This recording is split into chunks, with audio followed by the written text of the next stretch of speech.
გამარჯობა. ეთერშია ერიმედია გადაცემით თვალსაჩინო. დღეს მოვიხილავთ ჩვენი ქვეყნის და საგარეო ამბებს, რაც ხდება ამ კვირაში და რაც მნიშვნელოვანია. ერეკლე ხიტალიშვილი, ლევან ვასაძე და მე შოთა გლურჯიძე ვარ დღეს ეთერში. გამარჯობა. გამარჯობა ლევან. გამარჯობა შოთიკო, გამარჯობა ერეკლე. საინტერესო ამბები დაგვიგროვდა. აბა რით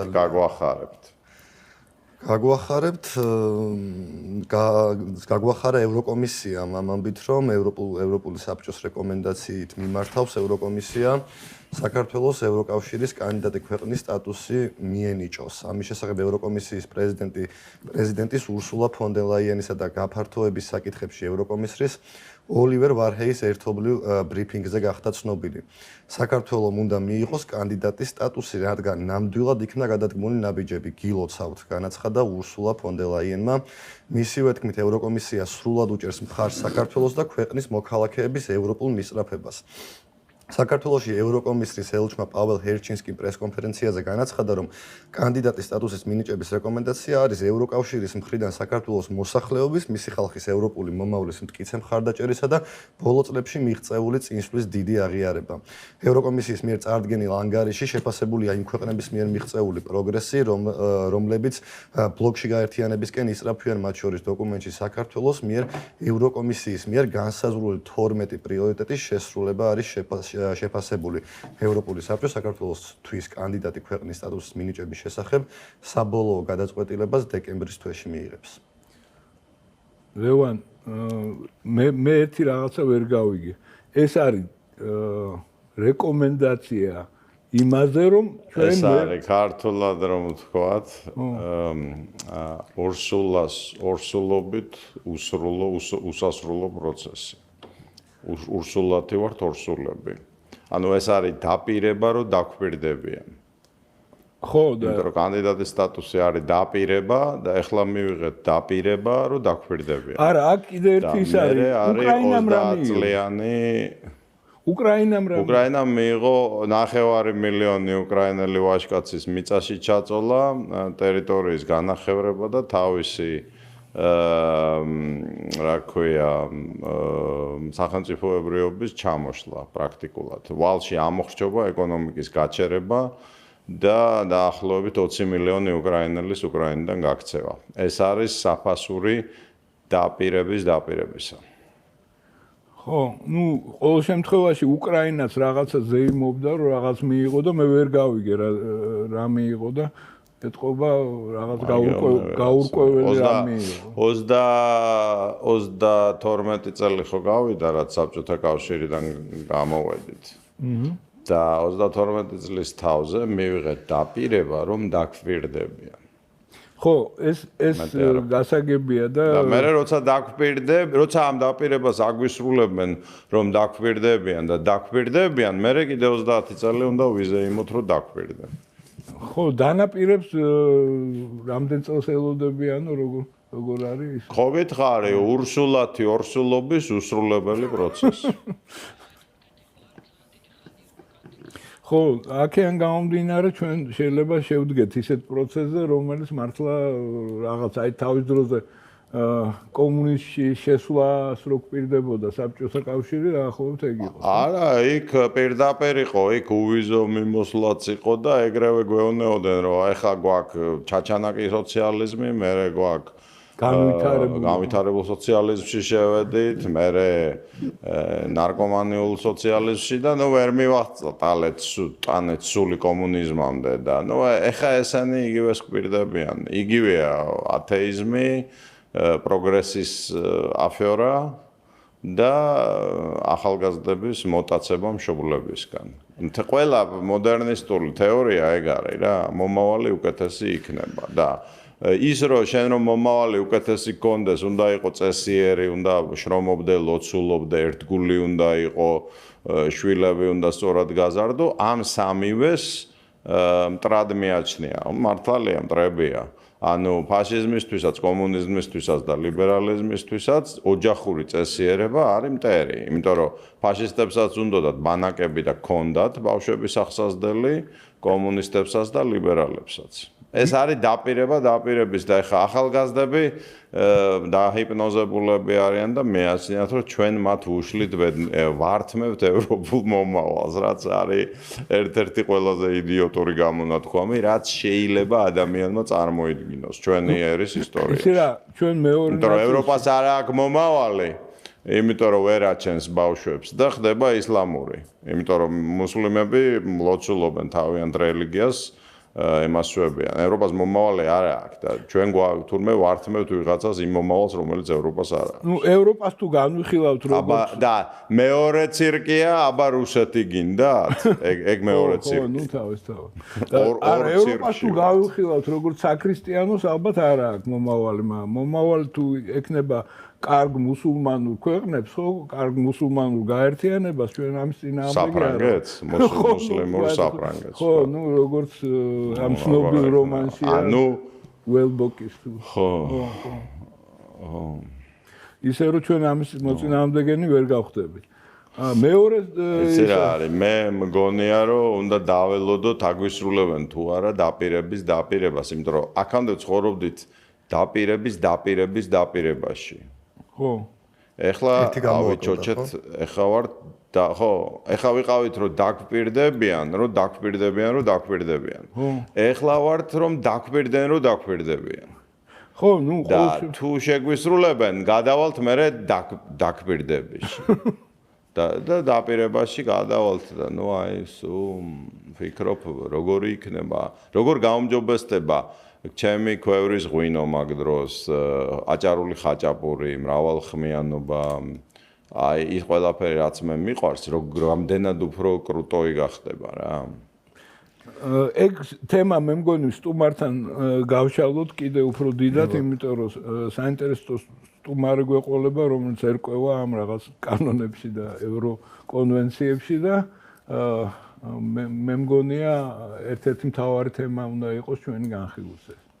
ბატონო, სანამ უცხოეთზე გადავალთ, არ შეიძლება რომ არ შევეხოთ ამ ტრაგიკულ თემას.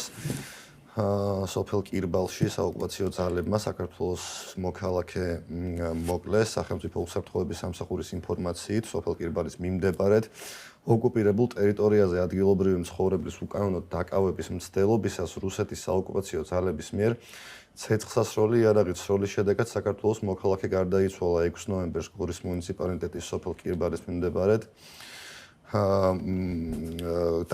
დაკავებული იქნა ასევე ერთი პირი.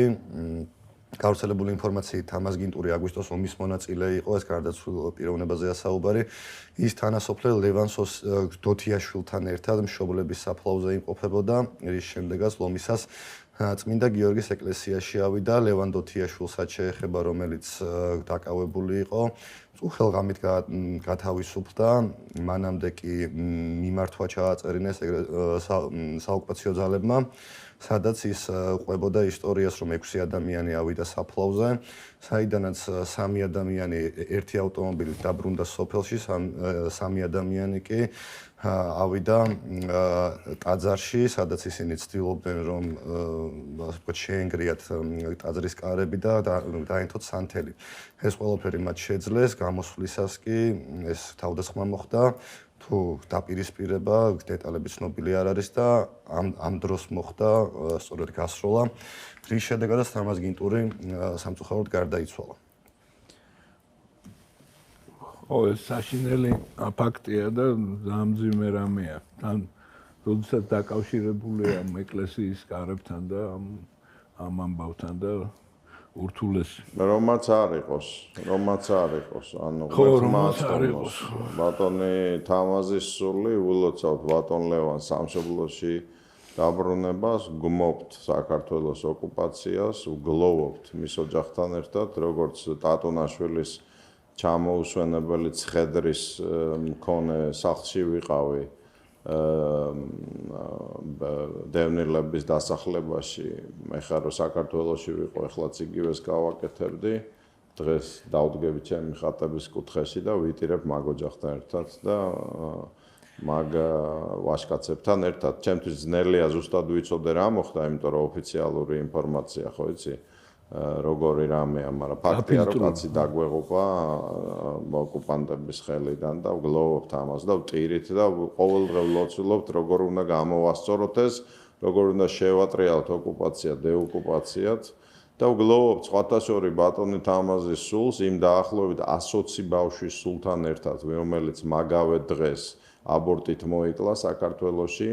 იმ ერთი ან ორი ადამიანის სულთან ერთად, ვინც თავი მოიკლა საქართველოში კაზინოების და ნარკოტიკების გამო, იმიტომ რომ საშუალოდ 1-2 კაცი კვდება თვითმკვლელობით საქართველოში და ყველა იმ უბედურებას, რაც ჩვენს ერს ჭირს ამ ორმაგი ოკუპაციის პირობებში. ამიტომ არაფერი არ ამართლებს ჩვენი ვაჟკაცების, ჩვენი მოქალაქეების დახოცვას მტრის ხელით და როგორ გავხადოთ მტერი მოყვარეთ ერთიცა და მეორეც. ისიც რომელსაც აფხაზეთი და ცხინვალი აქვს ოკუპირებული და ისიც რომელსაც დანარჩენი საქართველო აქვს ოკუპირებული, ამას ეძღვნება ერის აზროვნება და ერის ცხოვრება. ამ თემის გაშლა და გაწევა მე მგონი აღარ ღირს. გადავიდეთ უცხოეთის საკითხებზე, უცხოეთის ამბებზე. შეერთებული შტატების პრეზიდენტის ჯო ბაიდენის თქმით, მან ისრაელის პრემიერ-მინისტრს ბენიამინ ნეთანიაჰუს ღაზაში ბრძოლების დროებით შეჩერებას თხოვა, როგორც მანამდე თეთრი სახლის წარმომადგენელმა განაცხადა შეერთებული შტატებისა და ისრაელის ლიდერებმა ტაქტიკური პაუზის შესაძლებლობა განიხილეს, რაც მნიშვნელოვანია ჰუმანიტარული დახმარების მიწოდებისა და მცევლების შესაძლო გათავისუფლების გამო. ბაიდენს რეპორტიორმა ჰკითხა, შესთავაზა თუ არა მან ისრაელის პრემიერ-მინისტრს სამდღიანი პაუზა, თუმცა შეერთებული შტატების პრეზიდენტმა ეგრეთ წოდებული პაუზის ხანგრძლივობაზე კომენტარი არ გააკეთა. ისრაელსა და ჰამას შორის სამხედრო მოქმედებების დროებით შეჩერების მოწოდებით გამოდიან დიდი შვიდეულის ჯგუფის საგარეო საქმეთა მინისტრებიც, მათი თქმით მნიშვნელოვანია ღაზის სექტორს ჰუმანიტარული მარაგი მიეწოდოს.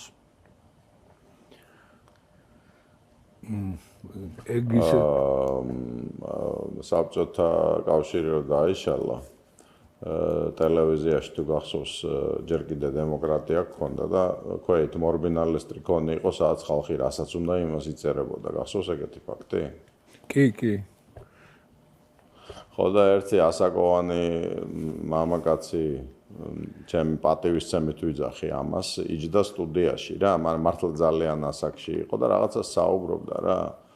ხო და ქვეთ ვიღაცამ მოიწერა, მე არ მომეწონა, მაგრამ იუმორი იყო ამაში, იმიტომ რომ ეს იყო რა, ცოტა კოგნიტიურ დისონანსი იყო ეს პიროვნება რა და ქვეთ მოიწერეს, რომ მახსოვს უყურებ ამ ტელევიზორს და ამ ნავთვის იმითი გამთბარბინაში და ქვეთ ეს მორბენალისტრი კონი გამოდის და ოჯახში იციან ეგ კაცი რო თქვენთან არისო სტუდიაში.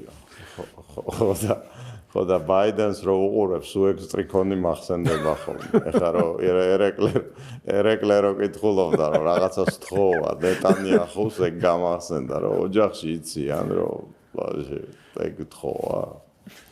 ხო, ისე ნეტანიაჰუს.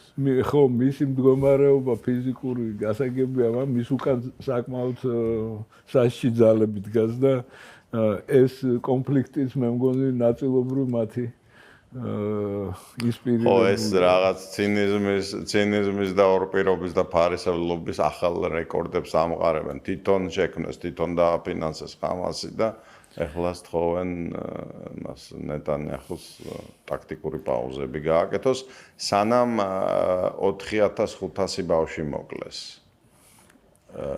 ამ ერთი თვის განმავლობაში. ამ ამბავს ესე იგი სხვადასხვანაირად გადმოსცემენ ორი სხვადასხვა მხარე და მაგალითად ისრაელი იძახის, რომ ეს არასწორი ციფრებია. რა თქმა უნდა, ჰამასის ანუ რამდენი ბავშვი მოუკალეთო, მხოლოდ 1000-იო?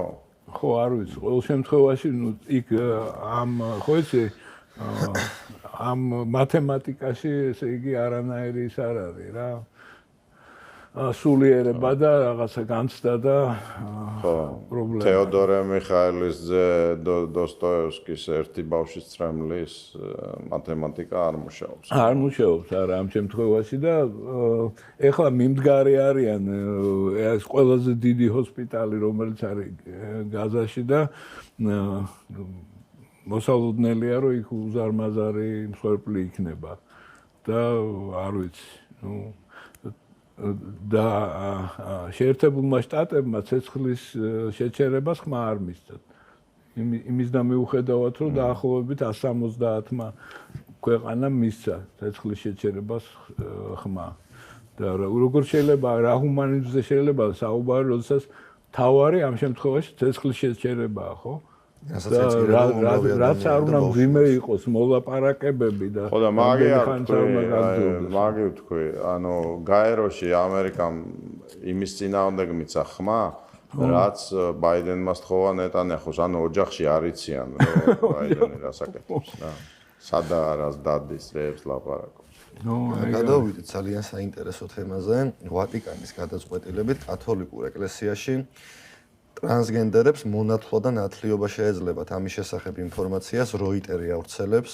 სააგენტო ცნობით შეკითხვებით LGBT თემის წარმომადგენლების ნათლობისა და ქორწინების წმინდა რიტუალებში მონაწილეობასთან დაკავშირებით წმინდა საყდარს ბრაზილიის ეპისკოპოსმა სანტო ამაროდან ხოსე ნეგრიმ ივლისში მიმართა.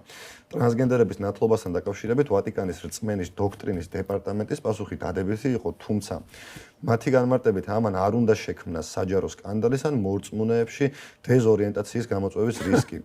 ვატიკანის პასუხში ასევე აღნიშნულია, რომ ტრანსგენდერ პირებს შეუძლიათ გახდნენ ნათლიები ან ჯვრისწერის მოწმეები და თავადაც მოინათლონ. ეს ყველაფერი ადგილობრივი სასულიერო პირის შეხედულებისამებრ უნდა მოხდეს, თუმცა გადაწყვეტილების მიღებისას მოდელს მოუწევს გამოიჩინოს ეგრეთ წოდებული პასტორალური წინდახედულობა. ჯვრისწერის მოწმედ ყოფნა შეუძლია ჰომოსექსუალური იდენტობის პირსაც. როიტერის ინფორმაციით, ვატიკანის რწმენის დოქტრინის დიკასტერიამ ბუნდოვანი პასუხი გასცა კითხვას, შეძლებენ თუ არა ერთნაირსქესიანი წყვილები აყვანილი შვილის ან სუროგატი დედის მიერ გაჩენილი ბავშვის მონათლობას, როგორც დეპარტამენტში განმარტავენ, ამისთვის უნდა იყოს საფუძვლიანი იმედი, რომ ბავშვი განათლებას კათოლიკური რელიგიის მიხედვით მიიღებს. ძალიან ჩაყვნენ დეტალებში მე მგონი. ხო, არ ვიცი ეს როიტერის განცხადება. რამდენად განსვიფრებული ამ ნიუზით, აი გულწრფელად ვარ გაოცებული. არა იმით, რაც შეიძლება მაყურებელს ეგონოს, რომ რაც ახლა უნდა ვთქვა, არამედ იმით, რომ ეს აქამდე არ იყო თურმე კათოლიკურ ეკლესიაში. და მე ვაპირებ ჩემ კათოლიკე ძმაკაცებს, ამერიკელ ბრაიან ბრაუნს, ფრანკ ფაბრის სორლანს, რომელმაც 2 მილიონი კაცი გამოიყვანა პარიზში მანიფესტუს დემონსტრაციებზე და ამისთვის ციხეში მოხვდა. და ჩემ ქართველ ძმაკაც ზაზა შათერიშვილს, ფილოსოფოს, ვკითხო. აი სამი კათოლიკე ძმაკაცი მყავს, ამერიკელი ფრანგი და ეს რა ქვია, ქართველი. და ერთი გერმანელი ბავარიელი ტილმან რუში. აი ამ 4 ჯიგარს უნდა ვკითხო, კიდევ რა უნდა მოხდეს იმისთვის, რომ თქვენ დაბრუნდეთ ჭეშმარიტი ეკლესიის წიაღში, ანუ მართლმადიდებლობაში. და ჩვენ ხო თავისუფალი არჩევანი გვაქვს. ანუ ალბათ შემდეგი ეტაპი იქნება მანდატორული, ანუ დაძალებითი მონათლა ტრანსგენდერების მიერ. შემდეგი ეტაპი. და აი რას მოაზროვნე ადამიანი როგორ შეიძლება რჩებოდეს ინდულგენციის ინსტიტუტის მერე.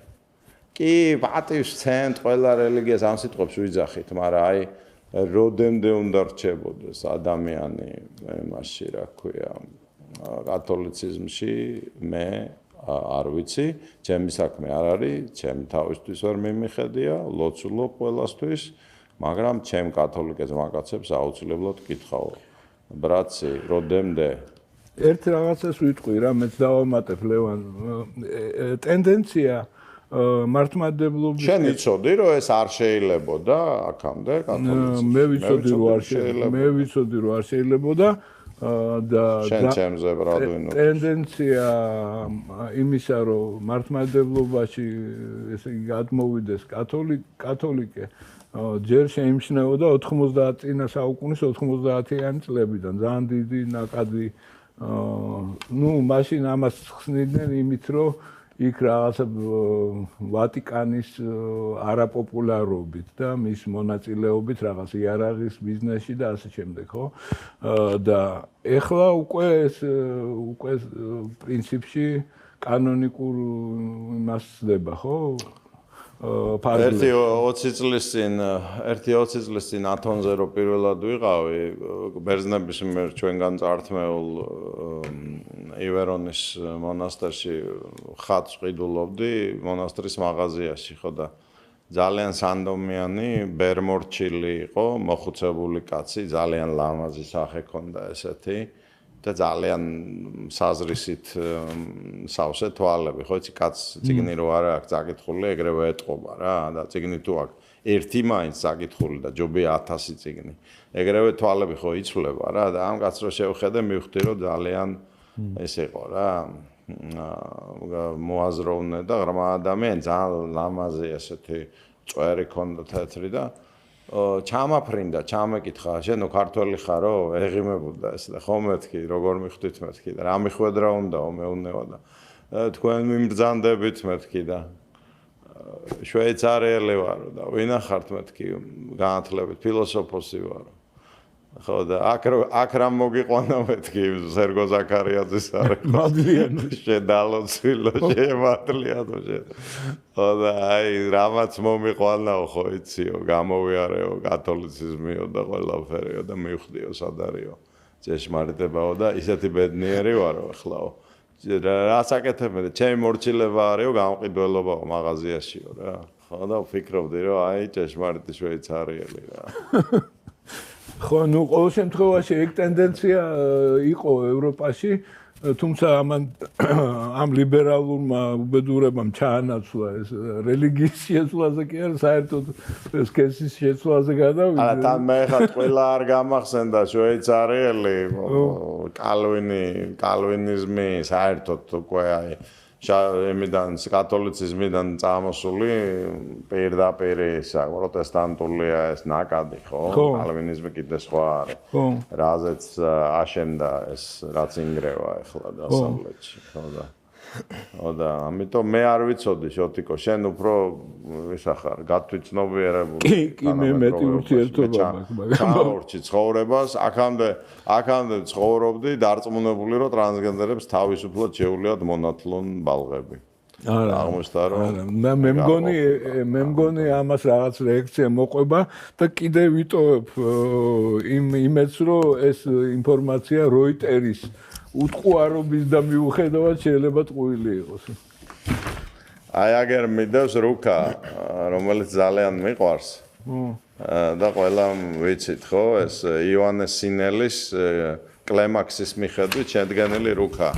ადამიანის სულიერი ანატომიის რა და პრინციპში ყველა ფსიქოლოგი ან ფსიქოთერაპევტი იმდენად მართალია, რამდენადაც ამ რუკასთან არის ახლოს, იმიტომ რომ როგორც გეოფიზიკოსი ვიტყვი, რომ ეს არის აბსოლუტი ადამიანის სულიერი ანატომიის. აქ წერია ცოდვები, სასიკვდილოც და საშუალოც და რომელი სათნოება, რომელ ცოდვას კურნავს და შველის და რომელი ცოდვა, რომელ ცოდვას იწევს. და ითვლება, რომ ამ რუკას ადამიანმა მთელი ცხოვრება რო უყუროს, ბოლომდე ვერ გაერკვევა. და ამ რუკას აქვს ასეთი თერაპიული მაკურნებელი ეფექტი. ჩემი აზრით ის იმსახურებს ყოველდღიურ ჭრეტას. ყველა ჩვენთაგანისგან, იმიტომ რომ როცა ამას უყურებ, აი იღებ ერთ სეგმენტს ამ რუკისა, აგერ ამას ლუპა და უყურებ რა და იხსენებ შენი ცხოვრების ეპიზოდებს. და განცვიფრებული ხარ როგორ ემთხვევა რაც შენ ცხოვრებაში ხდებოდა ამ რუკას ზუსტად და რო დაუბრუნდეთ აი იმას რაც დასავლეთში ხდება ხო სამწუხაროდ ახლა ივანეს სინელი წესით დიდსქიზმამდე სწერს და ყველა წმინდანია ჩვენიც და მაგათიც ხო ერთადერთი განკურნება ერთადერთი შანსი ჩვენთვის საყვარელი დაღუპული დასავლური ცივილიზაციის არის ეს რუკა აი თუ ადამიანები დაუბრუნდებიან მას, მაშინ ეგ ცივილიზაცია გადარჩება. დასავლეთ ჩვენს, ანუ ჩვენ თუ არ ვიცით ივანეს სინელის სულიერი ანატომია, ხო?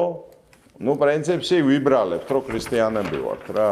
ისევე როგორც თუ სახარებას არ ვკითხულობ. და ეხა უყურებთ, ეხა რაღაც მოხსენებას ვაკეთებ. რუსეთში. ჩემი ხედვა რუსული ნაციონალური იდეა რა უნდა იყოს. ხო, მაგარია, ქართველი უყვება რუსებს რუსულ ნაციონალურ იდეას. ხო და ჩემი ხედვა არის რომ რუკას რო შეხედავ დემოგრაფიულს, ყველა მრავლდება ქრისტიანების გარდა. და ანუ ბუდისტიც, ინდუისტიც, იუდეველიც, მუსლიმიც მრავლდება. რატო? და ეს ჩვენი ეროვნული ანტიეკლესიური ტიპები, ეს მჯიღისმცემელები, ვინც ეკლესიაში არ დადიან და პატრიოტობენ, მაგაზე აკეთებენ როგორ დასკვნას. იცი რომ იმიტომ რომ ქრისტიანობა არ ვარგა. ანუ არ ესმით რომ მიზეზი არის იმიტომ რომ ქრისტიანებმა ქრისტიანობა დაუკარგეთ, იმიტომ რომ როცა 100 წლის წინ ქრისტიანობა ქონდა, ან 150 წლის წინ ნორმა იყო მრავალშვილიანი ოჯახები ქრისტიანებისთვის, ისევე როგორც დღეს ის ნორმაა იმისთვის რა. და ორი აზრი არ არის რომ აი ევროპულ მომავალზე რო ლაპარაკობენ. მომავალი არ აქვს იმ საზოგადოებას, რომელიც ათეისტური ხდება, ჰედონისტური ხდება, მატერიალისტური ხდება. მატერია ღმერთის გარეშე ლპება, მყრალდება და იღუპება. და ეგ ახლა შენ ერეკლე რაც მოყევი, უბრალოდ ერთ-ერთი დასტურია მაგის ყველაფრის რა. კარგი, მე მაინც მეც ვიქონიებ რომ ეს არის ფეიკი. აქედან გამომდინარე, იმიტომ რომ ძალიან შენ საკოლო ეგეთი ოპტიმიზმის წყაროებს, აი ამიხსენი რა, საიდან ნახევარზე მეტი ინფორმაცია ტყუილია. ერიმედიაში ყველა ერთ ქვეყანაში ვცხოვრობთ, ყველა ვიცით, კაი ხინკალის ატკეთდება, ისა რა ქვია, არაკაცების ადიკრიბებიან, კაცებისაც შემორჩენდა. აი მაგას სად პოულობ ამიხსენი, მეც მინდა რა. მე ვერსად ვერ ვიშოვე რა. მაგ რუკაზე დასავლეთისთვის ოპტიმიზმს გულისხმობ. ხო, არ ვიცი, ყოველ შემთხვევაში სადღაც დადიხარ შენ ეთყობა რა. სალკე სექტა ვარ მე. ხო, რაღაცა ოჩკები. ნუ კარგი, გავიაროთ ერთი ამბავიც მაშინ და მითხარი, რამე გაგვახარე. სტუმარს დაუძახოთ მე გასახარებელი. მეტი არ იქნება მე მგონი, თუმცა თეთრ სახლში აცხადებენ, რომ უკრაინისთვის გამოყოფილი დახმარების 96% დახარჯულია.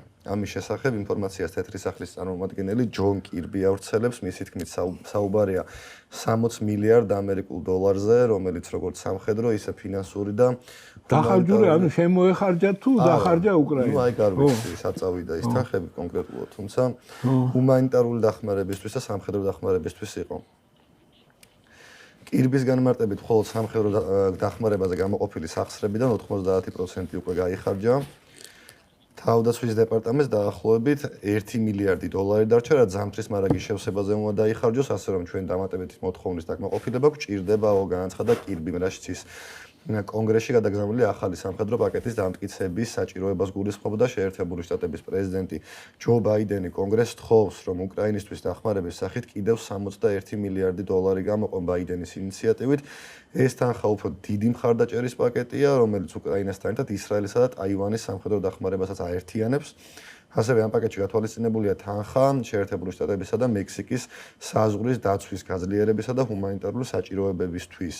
შეერთებული შტატების წარმომადგენელთა პალატა დაჟინებით ითხოვს, რომ ისრაელის სამხედრო მხარდაჭერის პაკეტი განცალკევებით იყოს წარმოდგენილი. ბაიდენი კი აცხადებს, რომ თუ პაკეტში უკრაინის მხარდაჭერა არ იქნება გათვალისწინებული, ის ვეტოს უფლებას გამოიყენებს. ხო, ნუ ეს ცნობილი ამბავია. უკრაინის დახმარება უნდა. მაგის გჯერა შოტიკო. მე ერთი რამე აი მის არ გჯეროდა როიტერის და ამის გჯერა. მე საერთოდ ვცდილობ რომ რაღაცა კარგი დავიჯეროს. მინდობი კაცი ხარ. ხო, არ ვიცი. ხო, მაგრამ აი მაინტერესებს როგორ ირჩევ, იმიტომ რომ აი მე მაგალითად დავსვი შეკითხვა, ჩვენი ვაჟკაცი რომ დაიღობა ბატონი თამაზი იქა და ბატონი ლევანი რომ გამოუშვეს, მანდ ინფორმაცია რაც მოგვაწოდეს, ну, რამდენად ზუსტია, იმიტომ მე მინდა არაფერი არ ამართლებს, მაგრამ ვაჟა ექიმის შემხედვარე მინდა ხოლმე როცა რამე ხდება იქ საოკუპაციო ხაზნა ზუსტად გავერკვე რა. როგორ დამიღრიცეს ჭინკებმა ინფორმაცია რა მოუვიდათ ჩვენ კაცებს და ქალებს და ვაჟკაცებს და თანამემამულეებს. ხო და მე მაგაში დავსვი შეკითხვა, ხო? შენ თქვი რომ როიტერი გვატყუებსო, რაც ნუ არა, არ მეთქვია გვატყუებს, მეთქი იმედს გაუგონარი ამბავია. როიტერი და ტყუილი ვის გაუგია? ან CNN და ტყუილი, ან არ ვიცი, ქართული ტელევიზია და ტყუილი, ხო და ეხა ეგ მაგის გადამოწმებას რა უნდა, მაგრამ აი ამისი გჯერა, ეხა ერეკლემ რაც გითხრა. ისი რა, საერთოდ დღევანდელ სამყაროში არაფრის დაჯერება არ შეიძლება. თუმცა ჩემი. ხო, მით უმეტეს ერეკლე. არა, ერეკლე კარგი ბიჭია და ცდილობს რომ და ჩვენ გვაქვს. ეს სკანდალია ემასი.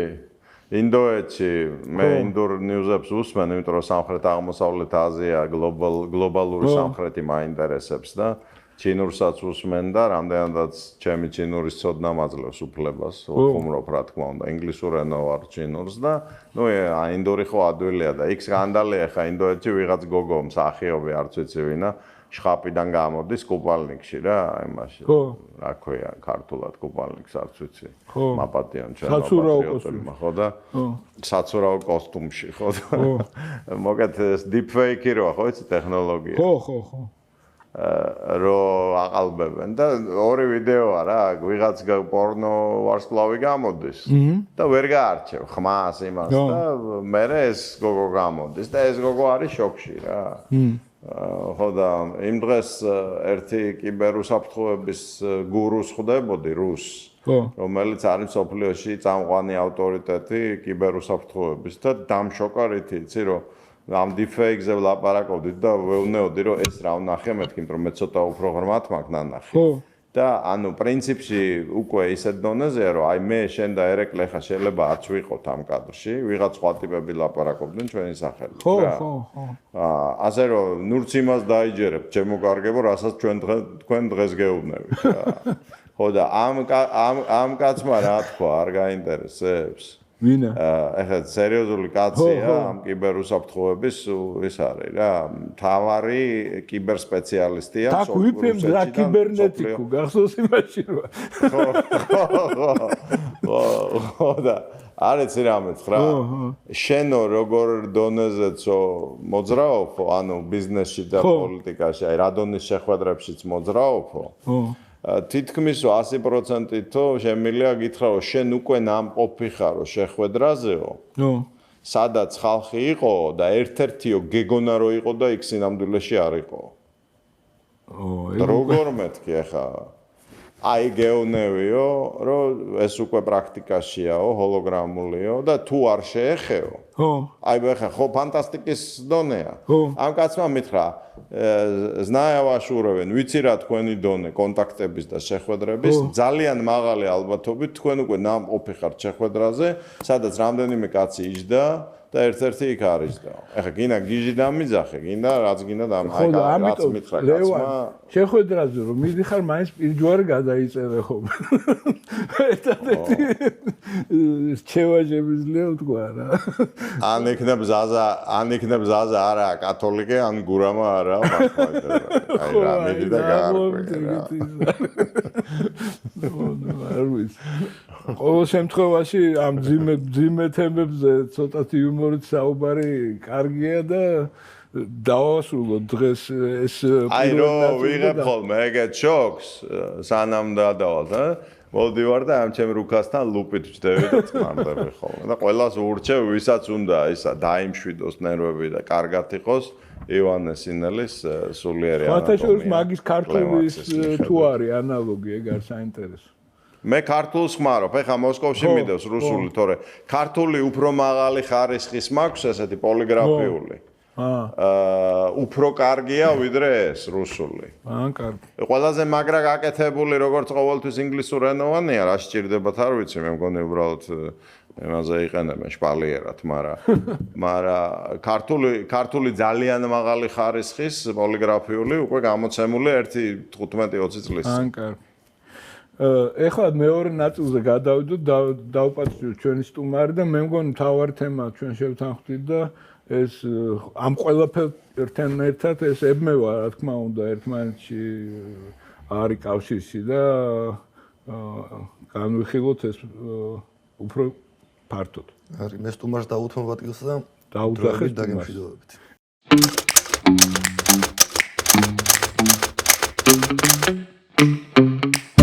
ჩვენ ყავს სტუმარი ქალბატონი ნანა კაკაბაძე, ჩემი დიდხნის მეგობარი და თანამებრძოლი და მინდა ვთქვა, რომ ის ესე იგი სახელი დემოკრატიის შუქურა ნანას უფრო უხდება ვიდრე ჩვენ ყოფილ პრეზიდენტს და ამიტომ ჩვენ გვაინტერესებს ამ რეკომენდაციასთან ერთად ჩვენ რაღაცა პირობებიც აგვიყენეს, ხო?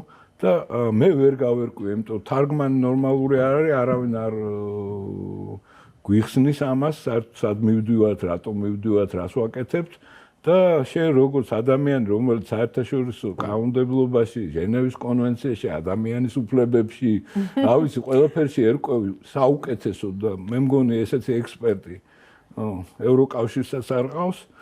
მინდა რომ გაგვაგებინო ჩვენ ბნელ ქრისტიანებს რასაც მივდივართ რა შვებით და რა ბედი გველის მე და ლევანს მაგალითად. გამარჯობა ქალბატონო ნანა და შოთა rebonjour მეორადი გამარჯობა. მოგესალმებით ლევან.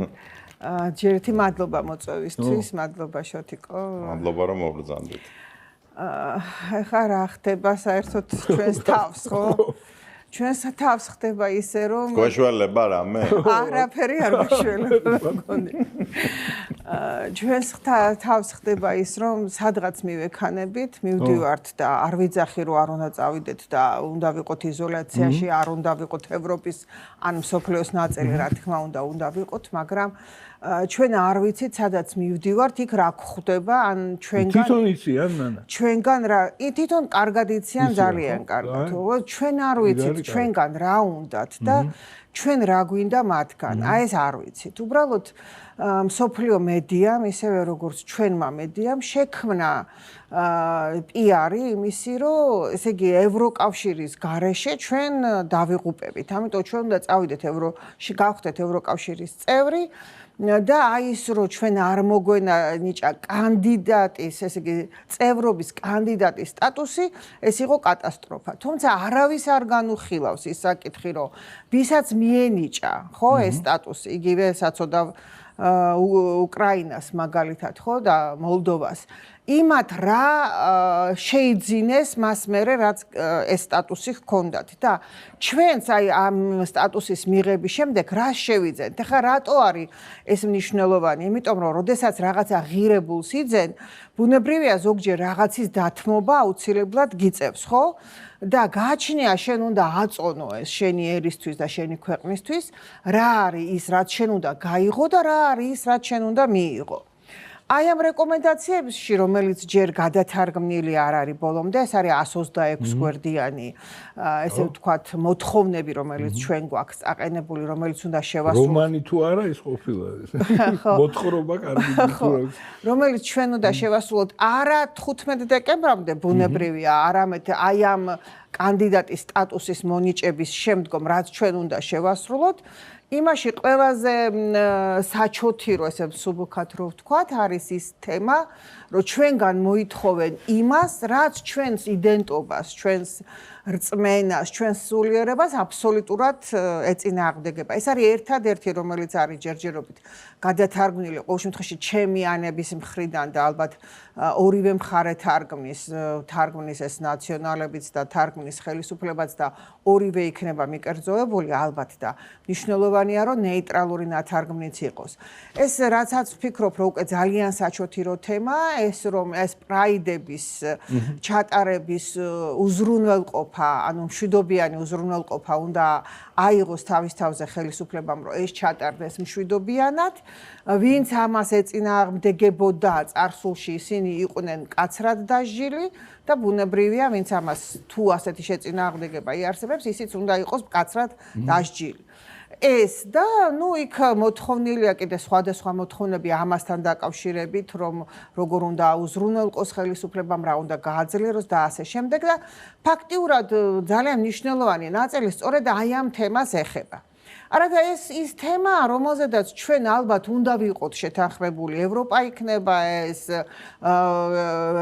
რუსეთი იქნება თუ ჩინეთი იქნება, უნდა ვიყოთ ჩვენ შეთანხმებული, რომ მაშინ, როდესაც მე პირადად საბჭოთა კავშირს ვებრძოდი და ეს იყო ათეისტური საზოგადოება და ვფიქრობდი, რომ ათეისტური საზოგადოება ეს არის მიუღებელი და როგორ შეიძლება ადამიანს რწმენა აუკრძალო, ფაქტიურად დღეს, მაშინ, როდესაც გეუბნებიან, რომ რწმენის თავისუფლება კონსტიტუციით გარანტირებული გაქვს და კონსტიტუციის გარდა ეს შენ საერთაშორისო დოკუმენტებით გარანტირებული გაქვს, როგორ გაქვს გარანტირებული, როდესაც ჩემი რწმენა იძახის, რომ ეს არის ცოდვა და შენ მეუბნები, რომ ეს უნდა შენ დანერგო როგორც ნორმა და შენ ეს უნდა და გაამყარო კანონმდებლობით. ესე იგი, შენ ჩემ რწმენას ათეიზმი შქემაინც იმას მეუბნებოდა, რომ არ უნდა იყო მორწმუნე და შენ მეუბნები, რომ კი ბატონო, შენ მორწმუნე ხარ, მაგრამ შენ ფუნდამენტურ საფუძვლებზე, ანუ ფუნდამენტურ დოგმებზე, რაც არის შენს რწმენაში,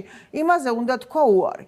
მაშინ ხომ ეს ხო ეწინააღმდეგე კონსტიტუციაზე ზემოთ, შენ ალბათ იცი და ლევანსაც ალბათ ამაზე საუბარი არ გვინდა. კონსტიტუცია არის უმაღლესი კანონი. ყველა საერთაშორისო ნორმა არის ამის ქვემდებარე. და კონსტიტუცია გვეუბნება, რომ ჩვენ რწმენის თავისუფლება გვაქვს. მაშინ როგორ გვაქვს რწმენის თავისუფლება? ჩვენ თუ შარ მიშელის შეთანხმებაზე ვთქვით უარი და ეს დავხიეთ, იმიტომ რომ ის იყო ანტიკონსტიტუციური. როდესაც ეს გვეუბნება შენ, რომ შენ ეს მიუღებელი ნორმები, რომელიც შენი რწმენისთვის არის მიუღებელი, მოდის თუ არა წინააღმდეგობაში ჩემი რწმენის თავისუფლება. როგორ ხავარ თავისუფალი რწმენაში, თუ მე არ მაქვს ჩემი აღსარებლობის უფლების დაცვა და მისი, ესე ვთქვათ, ტრადიციების და მისი ნორმების დაცვა.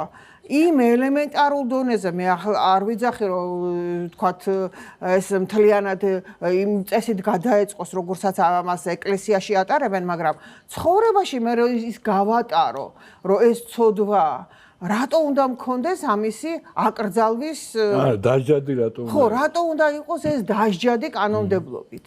თუ დარღვევა და რაც მთავარია რა ხდება ისეთ, როდესაც ჩვენ გვეუბნებიან, რომ ამ ნიშნით უნდა იყოს ეს დასჯადი, ეს არის მიუღებელი, თორე ხა თუ ვინმეს ცემს, ან თავში აგურს არ ტყავს, ან იმას ტყვიას ესვრის, ეს სისხლის სამართლის კოდექსიდაც რეგულირებადი თემაა და გასაგებია ამის ჩამდენი უნდა დაისაჯოს, მაგრამ როდესაც ესეთი რაღაცეები შემოაქვთ, გინდა ვთქვათ ეს ოჯახური ძალადობის შემთხვევაში, როდესაც შემოიტანეს რაღაც ოჯახური ძალადო დისკრიმინაცია ქალის ნიშნით, ეს არის აბსოლუტურად სიგიჟე რა. ესე იგი, ცოლს თუ დაარტყავ იმას უფრო მეტად ტკივა, ვიდრე სხვა ქალს თუ დაარტყავ, თუ რას ნიშნავს? დაარტყმა და ცემა და ეს ისედაც დასჯადია კანონით და დამატებით ასეთი რეგულაციები, აი რასაც პრაქტიკა ჩვენ აი თუნდაც ეს ოჯახური ძალადობის შესახებ კანონი, როდესაც მიიღეს და გაამკაცრეს, ამან რა გამოიწვია, შოთიკო შენ იძახი და იცი რომ ჩვენ იურისტების პრობლემაც არა გვაქვს და თუ საქართველოში ვინმე არსებობს ისეთი იურისტი, ჩვენ ასეთი იურისტებთან იცი რომ გვაქვს ურთიერთობა. ძალიან გაიზარდა რიცხვი ოჯახების დანგრევისა იმ ფონზე, რომ ასეთი მეუღლეები, რომლებმაც სიტყვა ხმამაღალი უთხრეს ცოლს და იმ ცოლმა იქიდან გამომდინარე, რომ აი კანონი არსებობს და აფექტში ადგა და პოლიციასთან დარეკა, გამოიძახა პოლიცია, მოვიდა პოლიცია და ეს ქმარი დააპატიმრა, მერე რომც გადათქვას ჩვენება და თქვას, რომ მე არასწორად მოვიქეცი, უკვე მეუღლესაც სჯის ჩვენების შეცოდა ციხეში უშვებს. ანუ ჩვენ ეს ყველაფერი კარგად უნდა განუმარტოთ ჩვენ მოსახლეობას და ჩვენ მოქალაქეებს, რომ ის მოთხოვნები, რომელსაც ჩვენ გვიყენებენ, შეიძლება იყოს გამოყენებული ჩვენს წინააღმდეგ, ჩვენი ტრადიციები, ჩვენი ღირებულების, ჩვენი იდენტობის წინააღმდეგ და ამიტომ რამდენად ღირს აი ეს სტატუსი იმათ, რომ ჩვენ ყველაფერი ამაზე უარი ვთქვათ. რა თქმა უნდა, თუ მოსახლეობის აბსოლუტური უმრავლესობა იტყვის, რომ ეს ასე უნდა იყოს, ჩვენ უმცირესობას გვინდა თუ არ გვინდა, ეს არ არის. ხო, მაგრამ ჩვენ ხომ უნდა გავარკვიოთ. იგივე მაგალითად რეფერენდუმის შესახებ კანონს სჭირდება რაღაც გარკვეული ცვლილებები, რომ უფრო ხელმისაწვდომი იყოს ის ადამიანებისთვის. აი მაგალითად შვეიცარიაში ელემენტარულად ჰესს ვერ ააშენებს სახელმწიფო, თუ პატარა სოფელშიც კი არ ჩატარდა რეფერენდუმი და იქ არ თქვეს, რომ ამისი საჭიროება ჩვენ გვაქვს და გვჭირდება. აი ლევანი და მე მაგას ვითხოვდით აი ამ ხალხის ჩართულობა, ანუ რეალურად მართვაში, სახელმწიფო მართვაში არის მნიშვნელოვანი. ჩვენ რაც არის ჩვენი ყველაზე დიდი დეფექტი არის ის, რომ ვითომ ყველაფერი ხალხი და ხალხი აგერ არჩევნები რამდენად დემოკრატიულად ჩატარდა და როგორ ჩატარდა და გაუცნობიერებელი ხალხი, ინფორმაციას მოკლებული ხალხი, მე რას ჩაატარებს და რა შედეგს დადებს, ეს როგორ შეიძლება ჩაითვალოს თავისუფალ და დემოკრატიულ არჩევნებად. იგივე, როდესაც ჩატარდა სააკაშვილის დროს რეფერენდუმი და 70%-მა მხარი დაუჭირა. რას დაუჭირა მხარი, ვინმე მიცის? მე კი არა ვარ წინააღმდეგი, რომ ჩვენ ევროპასთან უნდა ვიყოთ ინტეგრირებული. ამ სისულელეს კი არ ვიძახი, მაგრამ მე ვიძახი, რომ ინფორმირებული საზოგადოება უნდა. კრუასანის წინააღმდეგი მეც არა ვარ. აქ ერთი მომენტია. ხო, ადამიანებმა არ იციან რას დავაზობენ. გესმის, შენ ისეთ შეფუთვით გაძლევენ ამას, რომ თარგმანი თუ არ არის ამისი, შენ ორი სხვადასხვანაირად თარგმნის. ეს თავისთავად ხო ესე იგი აფეროსთან აგვაქვს საქმე, ხო? და ეს აფერისტანი როდემდე უნდა გაგრძელდეს საერთოდ ჩვენთან რაც ხდება. ამიტომ საზოგადოების აქტიურობა არის უმნიშვნელოვანესი. შეთიკო ჩვენ არავის არ უნდა მიევენდოთ ბრიყულად, ხო? არ შეიძლება რომ ვიღაცას ენდო და არ გადაამოწმო. აი, მაგას უაპარაკობთ, როიტერს ვენდოთ თუ არ ვენდოთ. ხო, არა, უნდა გადავამოწმოთ, მე ესე ვფიქრობ და საზოგადოებამაც უნდა გადაამოწმოს, კარგად უნდა რაღაც ის ადამიანები, რომლებსაც აქვთ პრეტენზია, რომ საზოგადოებაში აქტიური ჯგუფები არიან, ან აქტიური მოქალაქეები არიან, ხო? რაღაცნაირად უნდა იტვირთონ ეს სიმძიმე და უნდა გადავამოწმოთ, რომ ჩვენ რო ვდგავთ ნაბიჯს, აგერ ინგლისი გავიდა ევროკავშირიდან. კი. ინგლისმა თქვა უარი, რატომ თქვა მან უარი? რა იყო ის და ანუ მაგის გამო იმან თუ თქვა უარი და ჩვენ თანხმობას ვიძახით, მე მგონი რომ ჩვენზე გაჭირვებული ქვეყანა არ არის ინგლისი და არც ჩვენზე ჩამორჩენილი ქვეყანა არ არის, ხო? ის რომ შვეიცარია არც შესულა და არც უფიქრია შესული. ხო, არ უფიქრია, მაგრამ მე ვიძახი უკვე შესული რომ გამოვიდა იქ. რა იყო ის პრობლემები, ხო უნდა ვიცოდეთ ეს. იქნება ჩვენთვისაც არის ის პრობლემა, ხო? ამიტომ გაუცნობიერებლად სადღაც მიექანები და თან ასეთი ზარძემით გუშინი ისეთი ხბოსახტყინება ქონდა საზოგადოებას, რომ ვიღაცამ მგონი მან რა ქვია ვატო შახარაშვილმა თუ ვიღაცამ გაავრცელა, რომ შეს ბედალიო იმაში რომ მიმინოში მეგავარცენ. ხო აი ზუსტად აი რა მოგცეს კაცმა არ იცის რა მოგვანიჭეს და ხალხი იყო ისეთი აქტიური. აკა ფრონზეკას მიცეს მაინც ის სამასვალი 20 ბე. კი არ დაპირდნენ რომ მოგცენ. დალი ის 20 ბე დალი. ხო და ჩვენც მოგცენ. აკა გიდრაულიკას უმასა. 15 დეკემბერს აუცილებლად მოგცემენ და ჯერ იმის აჟიოტაჟი რას რო დაკვირდებიან რომ შეგვიყვანენ. ფრონზეკას მიცეს სამასვალი და გუშინ რაც უხაროდათ. ნანა, იყო რომ დაგვირდებიან რომ დაგვირდებიან. ანუ ასაც ჩვენ ველოდებით დეკემბერში იქნება დაპირება, მეტი კი არა. ხო, არა, ესაც სიგიჟე. და ფრონზეკას მიცეს ის სამასვალი. ხო, ანუ აი ეს არის და ამიტომ როდესაც ჯერ ტექსტი არ არსებობს, როდესაც ჩვენ არ ვიცით ჩვენგან რას მოითხოვენ, იგივე ვთქვათ ეკონომიკაში, იგივე სოფლის მეურნეობაში ხალხმა იცის ის, რომ როდესაც შემოდის აქ ევროსტანდარტი და შენ გადიხარ ევროს ბაზარზე, ვთქვათ, ერთი ავიღოთ მაგალითად ყურძენი და ღვინო, ხო? შეიძლება ევროკავშირმა გითხრას, რომ ჩვენი ბაზარი არის გაჯერებული ამ პროდუქტით და ჩვენ თქვენგან ყურძენი კი არ შეიძლება კი არა გეტყვის ეგრე ბანანა ბოდიში ესტონელი კაცი დამემგზავრა ქობულეთიდან მომყავდა ცოლშვილი მატარებლით რას აკეთებო მკითხა კომპიუტერზე მუშაობ მეთქი რა სადაური ხარ თქო ესტონელიო როგორ ახართ მეთქი ხო ისა მიგვაქანებენ თქვენკენ და გვეუბნებიან რომ თქვენ უნდა მოგბაძოთ და როგორ ხართ მეთქი და დავიღუპეთო მეუბნე რატო მეთქი იმიტომ რომ ევროკავშირში შევედითო. რას ლაპარაკობ? მე ვთხარ, ჩვენ გვეუბნებიან რომ აშენდით. რა ავშენდითო? მეო ისაო ფერმერი ვიყავიო, როგორც კი შეგვიყვანესო 1500 евро დაგვირიგესო თითო ძროხაშიო, გვითხრეს რომ არ ვიცითო ჩვენი ძროხებისაც წავიღოთო და თუ ყელს გამოჭრითო. იმ ქართული კლასიკის არ იყოს. კომუნისტების შემოქმედებას რომ იმას ციგარას რო სულსგა და თელმა ესტონეთმა გამოვჭერით ყელები ძროხებსო. მე რა მოხდა მეთქი?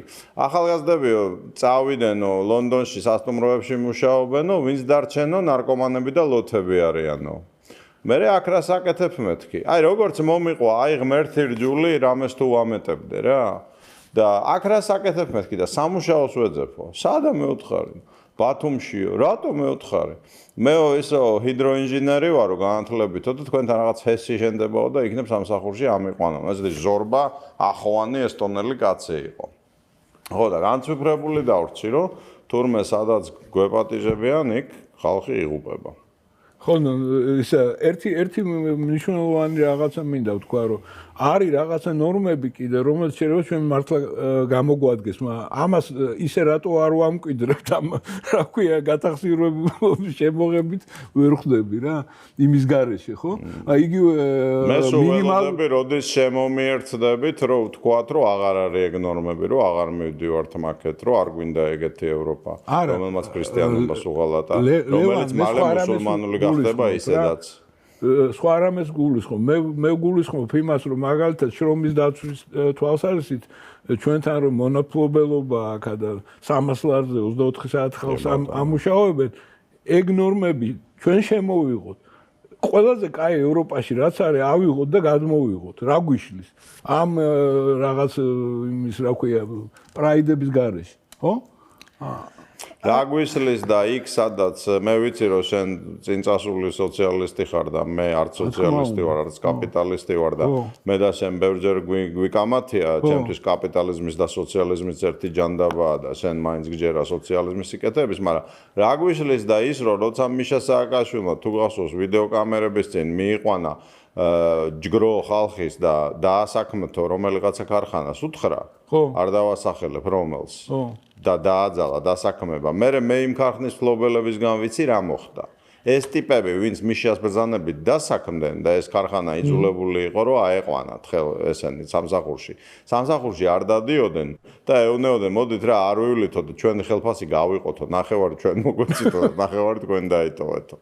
ამიტომ იქ სადაც ბიუროკრატია ერევა დასაქმებაში გამოგვდის ჯო ბაიდენი, გესმის?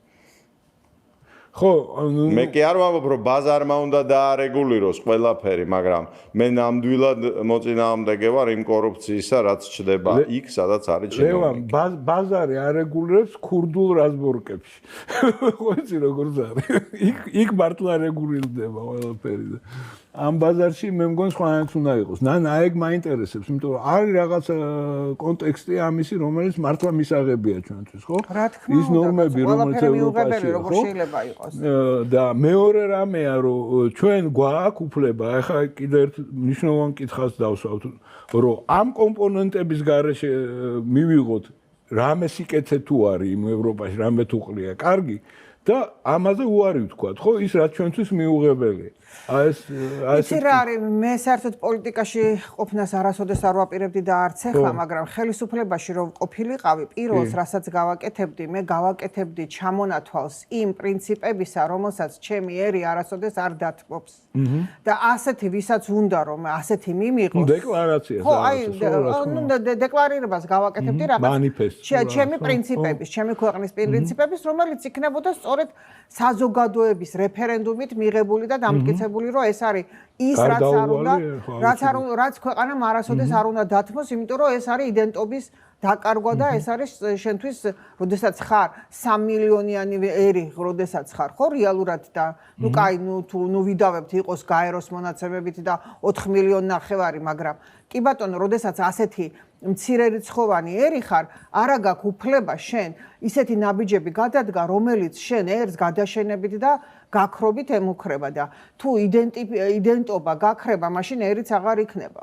ჩვენ რა მივიღეთ დღეს აი ამ გაუცნობიერებელი პოლიტიკით, რომელიც მიმდინარეობს. აი მე მაგალითად საბჭოთა პერიოდში დაბადებული ადამიანი ვარ და ეხლა ვერც ერთი რაღაცა ათეული ადამიანის მეტი ვერ შემეჯიბრება იმაში, რომ საბჭოთა კავშირი არ მინდოდა. მაგრამ ამის მიუხედავად მე რას ვგრძნობ, რომ მივიღე უფრო გაციებული საზოგადოება აი ამ პოლიტიკით, რომელიც საბჭოთა კავშირის გრევის მერე წავიდა. მივიღე უფრო კაცთმოძულე საზოგადოება, რომელმაც სიყვარული დაკარგა და სიყვარული რო დაკარგა, ესე იგი რა, უფალთან კონტაქტი დაკარგა, ხო, უფალს განეშორა. რა არის სიყვარული? ანუ ვხედავ, რომ ერთის მხრივ ათეისტური საზოგადოება მეუბნებიან შეიცვალა და შენ დღეს უკვე ხარ თეისტური საზოგადოების წარმომადგენელი და გააქვს რწმენის უფლება და მეორეს მხრივ მივიღე ის, რომ ესე იგი მე არ მაქვს საშუალება, რომ ის იმ დონეზეც კი ვიყო, როგორ დონეზეც ათეისტურ საზოგადოებაში ვიყავი. უფრო განვეშორე უფალს. აი ის პოლიტიკა მაგალითად რაც დღეს მიმდინარეობს, რომ რუსეთი რო ოკუპანტია და ოკუპირებული რო აქვს ჩემი ტერიტორია, ეს რო საშინელებაა და ამას რო უნდა ბებრძოლო, ეს მესმის, მაგრამ როდესაც შენ გინერგავენ, რომ ამის გამო შენ ერი უნდა გრძულდეს, ანუ რას ნიშნავს? მიშა სააკაშვილი რო ცუდი იყო და ჩვენ რო ხალხს ვაუპატიურებდით, უბრალოდ სააკაშვილის რეჟიმი რო ხალხს აუპატიურებდა ციხეში, ქონებებს ართმევდნენ ღამის 4 საათზე ნოტარიუსებით სახელმწიფოზე რეკეტები რო იყო და ეს უბედურებები რო იყო და ეს პოლიტიკა რო იყო, ვინმეს უნდა ეთქვა, რომ ქართველი არის საზიზღარი და საჭმელში უნდა ჩაენერწყებინა და რაღაც მსგავსი ეკეთებინა. ეს ხო არის თავისთავად ბარბაროსული, კი არა, არ ვიცი როგორი მიდგომაა საზოგადოების, როდესაც შენ პოლიტიკას და იმას, რა ქვია, ხალხს ერთმანეთისგან ვერ განასხვავებ. ის რომ შენ ვიღაცის პოლიტიკა არ მოგწონს, ეს არის ბუნებრივი. ჩვენ როდესაც საბჭოთა რეჟიმს ვებრძოდით, მაშინ შოტიკო შემელა დაგიფიცო, რომ ჩვენ პიროვნებებს არ ვებრძოდით, ჩვენ ცეკას მდივნებს კი არ ვებრძოდით და რაიკომის მდივნებს კი არ სისტემას ვებრძოდით და სისტემას ებრძოლე კი ბატონო, გასაგებია, მაგრამ სისტემის მაგივრად შენ რო ერს უპირისპირდები და სიძულვილს ერის მიმართ ნერგავ, შენ უკვე ხარ ბოროტება, შენ ფაშიზმი ხარ.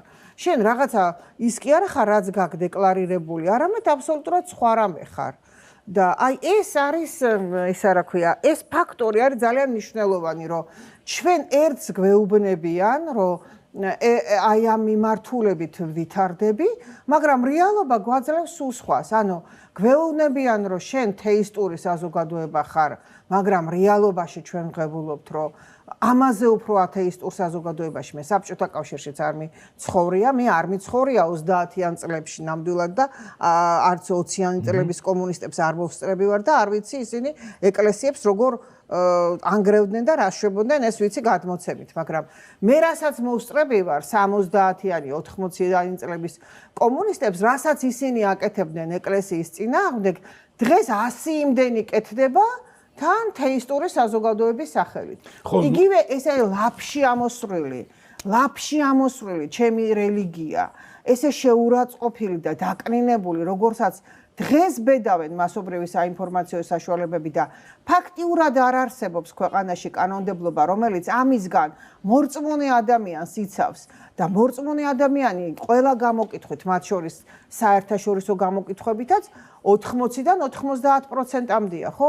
ანუ აბსოლუტური უმრავლესობის უფლებებს ისე მარტივად გირღვევენ და ისე მარტივად გახევენ თავზე ყველანაირ შენს უფლებას, რომ შენ მექანიზმი არა გაქვს საკუთარ ქვეყანაში თავის დაცვის. და აი ეს ჩვენ უნდა მივაწოდოთ საზოგადოებას და უნდა უთხრათ, რომ ეს ამოტრიალებული სამყარო, რომელშიც ჩვენ გვაცხოვრებენ, რომ ვეუბნებიან ერთს და აბსოლუტურად ხდება ამის რადიკალური განსხვავებული პოლიტიკა ტარდება, ჩვენ ეს უნდა უთხრათ ხალხს, რომ სიძულვილი ვისიც არ უნდა იყოს, როდესაც შენ გეუბნებიან, მე სააკაშვილიც არ მძულს.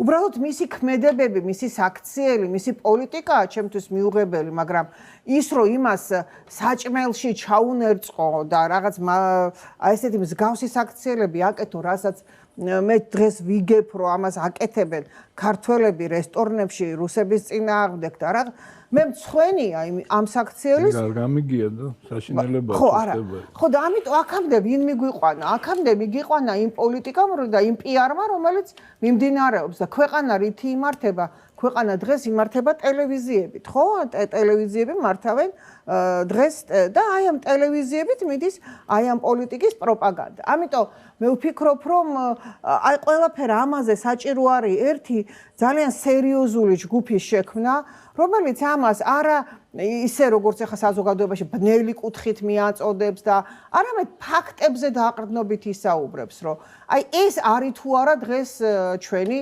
ცხოვრების ამსახველი ეპიზოდები არის თუ არა ეს მისაღები ლევანი გონი განათლებაზე ამას განათლებაც ხო არ ჭირდება ამას ხო ის არ ჭირდება რომ შენ ადამიანი რო არ უნდა გძულდეს ამისთვის წიგნის წაკითხვაც არ არის ამისთვის საკმარისია ის რომ უფალმა შენ გაგაჩინა როგორც ადამიანი და ეს სიყვარულის უნარი შენ უნდა გაგაჩნდეს ზოგადად და როდესაც ამ უნარს გართმევენ რაღაცა პროპაგანდით, რაღაცა საშინელებით და გეუბნებიან, რომ შენ იმ რეჟიმს კი არ უნდა უპირისპირდებოდე, რომელიც ამ პოლიტიკას ატარებს, არამედ შენ ერს უნდა დაუპირისპირდე, ის უნდა გძულდეს და შედეგად რა მივიღეთ? ვინ იზარალა? ის რუსები, აი მაგალითად მე თვითონაც ბინა მაქვს გაქირავებული და ვიცი ახლა ჩვენს ირგვლივ რაც ხდება.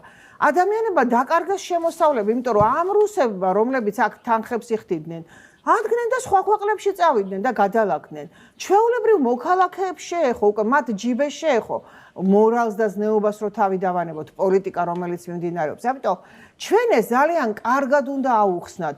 იმ ენაზე, იმ ყოფით ენაზე უნდა აუხსნათ, რაც ადამიანისთვის გასაგებია, არა გვინდა რაღაცა ზემატერიალური მეებით. ძალიან მატერიალურად, ძალიან ჩვეულებრივად უნდა აუხსნათ, რომ აი ეს მოყვა ამას. ეს არაადამიანური გამოვლინებები, ეს სიძულვილის გამოვლინებები. აქ ერთი კითხვა გვინდა ჩვენ თქვათ ისე ვიზახი რა მე ჩემი შეხედულება მაქვს ამასთან დაკავშირებით. საერთოდ მგონია რომ ნებისმიერ რაღაც გაერთიანებების გარეშე ერმა თავისი არსებობა უნდა შეძლოს. ნებისმიერ ისეთ რეჟიმებშიც კი, როდესაც მთლიანად ოკუპირებული არის. ხო? არის ეგეთ სიტუაციები ქონია. ხო, თლიანად ოკუპირებული ტერიტორიების ყოფილა ჩვენი და ერი გადარჩა. ხო, იმიტომ რომ ზნეობრივი საწყისი, რომელიც თავარი არის, ხო? ერისთვის ის შეინარჩუნა. აქედან გამომდინარე, აი ლევანს მინდა ვკითხო, რომ ხო არ უნდა გაკეთდეს რაღაცა ამისი, ესე იგი, ან რაღაცა შეკრება, ან რაღაც კონფერენციის მოწყობა, იმასთან დაკავშირებით თუ რას ვიღებთ თუ ესე გაუთვითცნობიერებლად და აბსოლუტურად როგორ გითხრათ ბრმად მიყვება ჩვენი ხელისუფლება იმას რასაც შეესთავაზებენ საერთოდ რაში ვართ რას ვზეიმობთ ესე იგი ვისი ქორწილია რა ხდება სად არის პატარძალი სად არის სიძე და ასე შემდეგ და რეალურად ეს გაირკვეს და ჩვენი პლატფორმა ამისთვის საკმარისი არ არის და შეიძლება გაცილებით უფრო დიდი ფორუმია გასაკეთებელი ლევან რომ გავერკვეთ საით მივიდო მე წინააღმდეგ კი არა ვარ ნანასთქმის არ იყოს თუ რაციონალური მომენტები უფრო მეტია და სასარგებლო მომენტები იმაში რასაც ჩვენ ვიღებთ კი ბატონო მივიღოთ ხო მაგრამ მეორე საკითხია რომ ჩვენ ბრმად წავყვეთ რაღაცას და გადავიჩეხოთ უგნური ადამიანების ან რაღაც მოდასაყრელი ადამიანების გამო. აი რა სიტყვი შენ? შოტიკო, ანუ შენ გინდა ერთობა. ერთობას ბერძნულად ქვია ეკლესია, როგორც გვახსოვს. და თუ გვინდა ეკლესია, მაგისათვის უნდა მოვნახოთ 10 კაცი მაინც, ვინც დადის, ვინც იბრალებს ეროვნულობას, დადის ეკლესიაში და არ არის წყენია. და როცა ფულს მიშეთავაზებენ, თუ სოროსის მხრიდან, თუ ბიზნესის მხრიდან ერთმანეთს არ მიატოვებენ. ეს ერთი. ანუ შენ თუ გინდა ერთობა. რაც საკმაოდ ძნელი მოსანახია. ეხლა მე ამ დაპირებაზე ცოტა ვიხუმრე პირველ ნაწილში სანამ ნანა მოვიდოდა, მაგრამ ეხლა მინდა ცოტა სერიოზულად ვილაპარაკო. კიდევ ერთხელ მინდა გავუსვა ხაზი, რომ აქ იუმორიც არის, მაგრამ სიმართლეც არის, რომ ჩვენ დაგვირდნენ, რომ დაგვირდებიან. ანუ კანდიდატობას როცა მოგცემენ, მაშინ ჩვენ დაგვირდებიან და ეხლა ჩვენ დაგვირდნენ, რომ დაგვირდებიან. მაგრამ ეხლა მე მინდა ცოტა სხვა კუთხით შეგახედოთ ამას. ჩვენ როდესაც საუბრობდით ზაფხულში ამ თემაზე, მე ვთქვი, რომ არავინ არ იცის მოგცემენ თუ არა, ჯერ კიდე არავინ არ იცის ამ არაფრის მომცემ კანდიდატის სტატუსს, მაგრამ შეიძლება მოგცენ და მაშინ მე ვთქვი ის რაც ეხლა მოხდა, რომ თუ მოგცეს დაპირების დაპირება. და მე თუ კანდიდატის სტატუსიც მოგცენს. ეს ნიშნავს, რომ ამერიკა აგრძელებს მცდელობას საქართველოში დარჩენისა. იმიტომ რომ თუ ისინი არ მიცემდნენ ქართულ ოცნებას აი ამ არაფრის მომცემ კანდიდატის სტატუსს, ისინი მიცემდნენ ბიძგს სფერად რევოლუციას, გადატრიალების მცდელობას.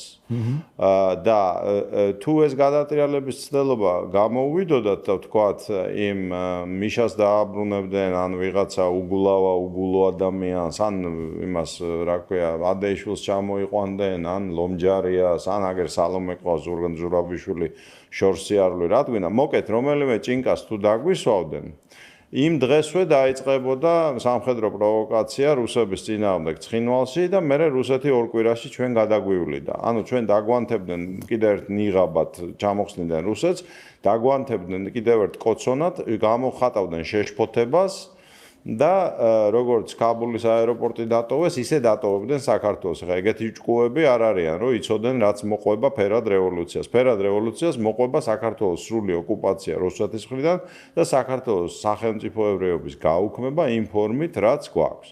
ეგ იყო თუ არ მოგცემდნენ ამ სტატუსს. და ეგ წყდებოდა ვაშინგტონში. ევროპას არავით არის სუვერენიტეტი საგარეო პოლიტიკაში, რა თქმა უნდა 1945 წლის მერე არ აქვს, არც გერმანიას, არც იმას, რა ქვია, საფრანგეთს.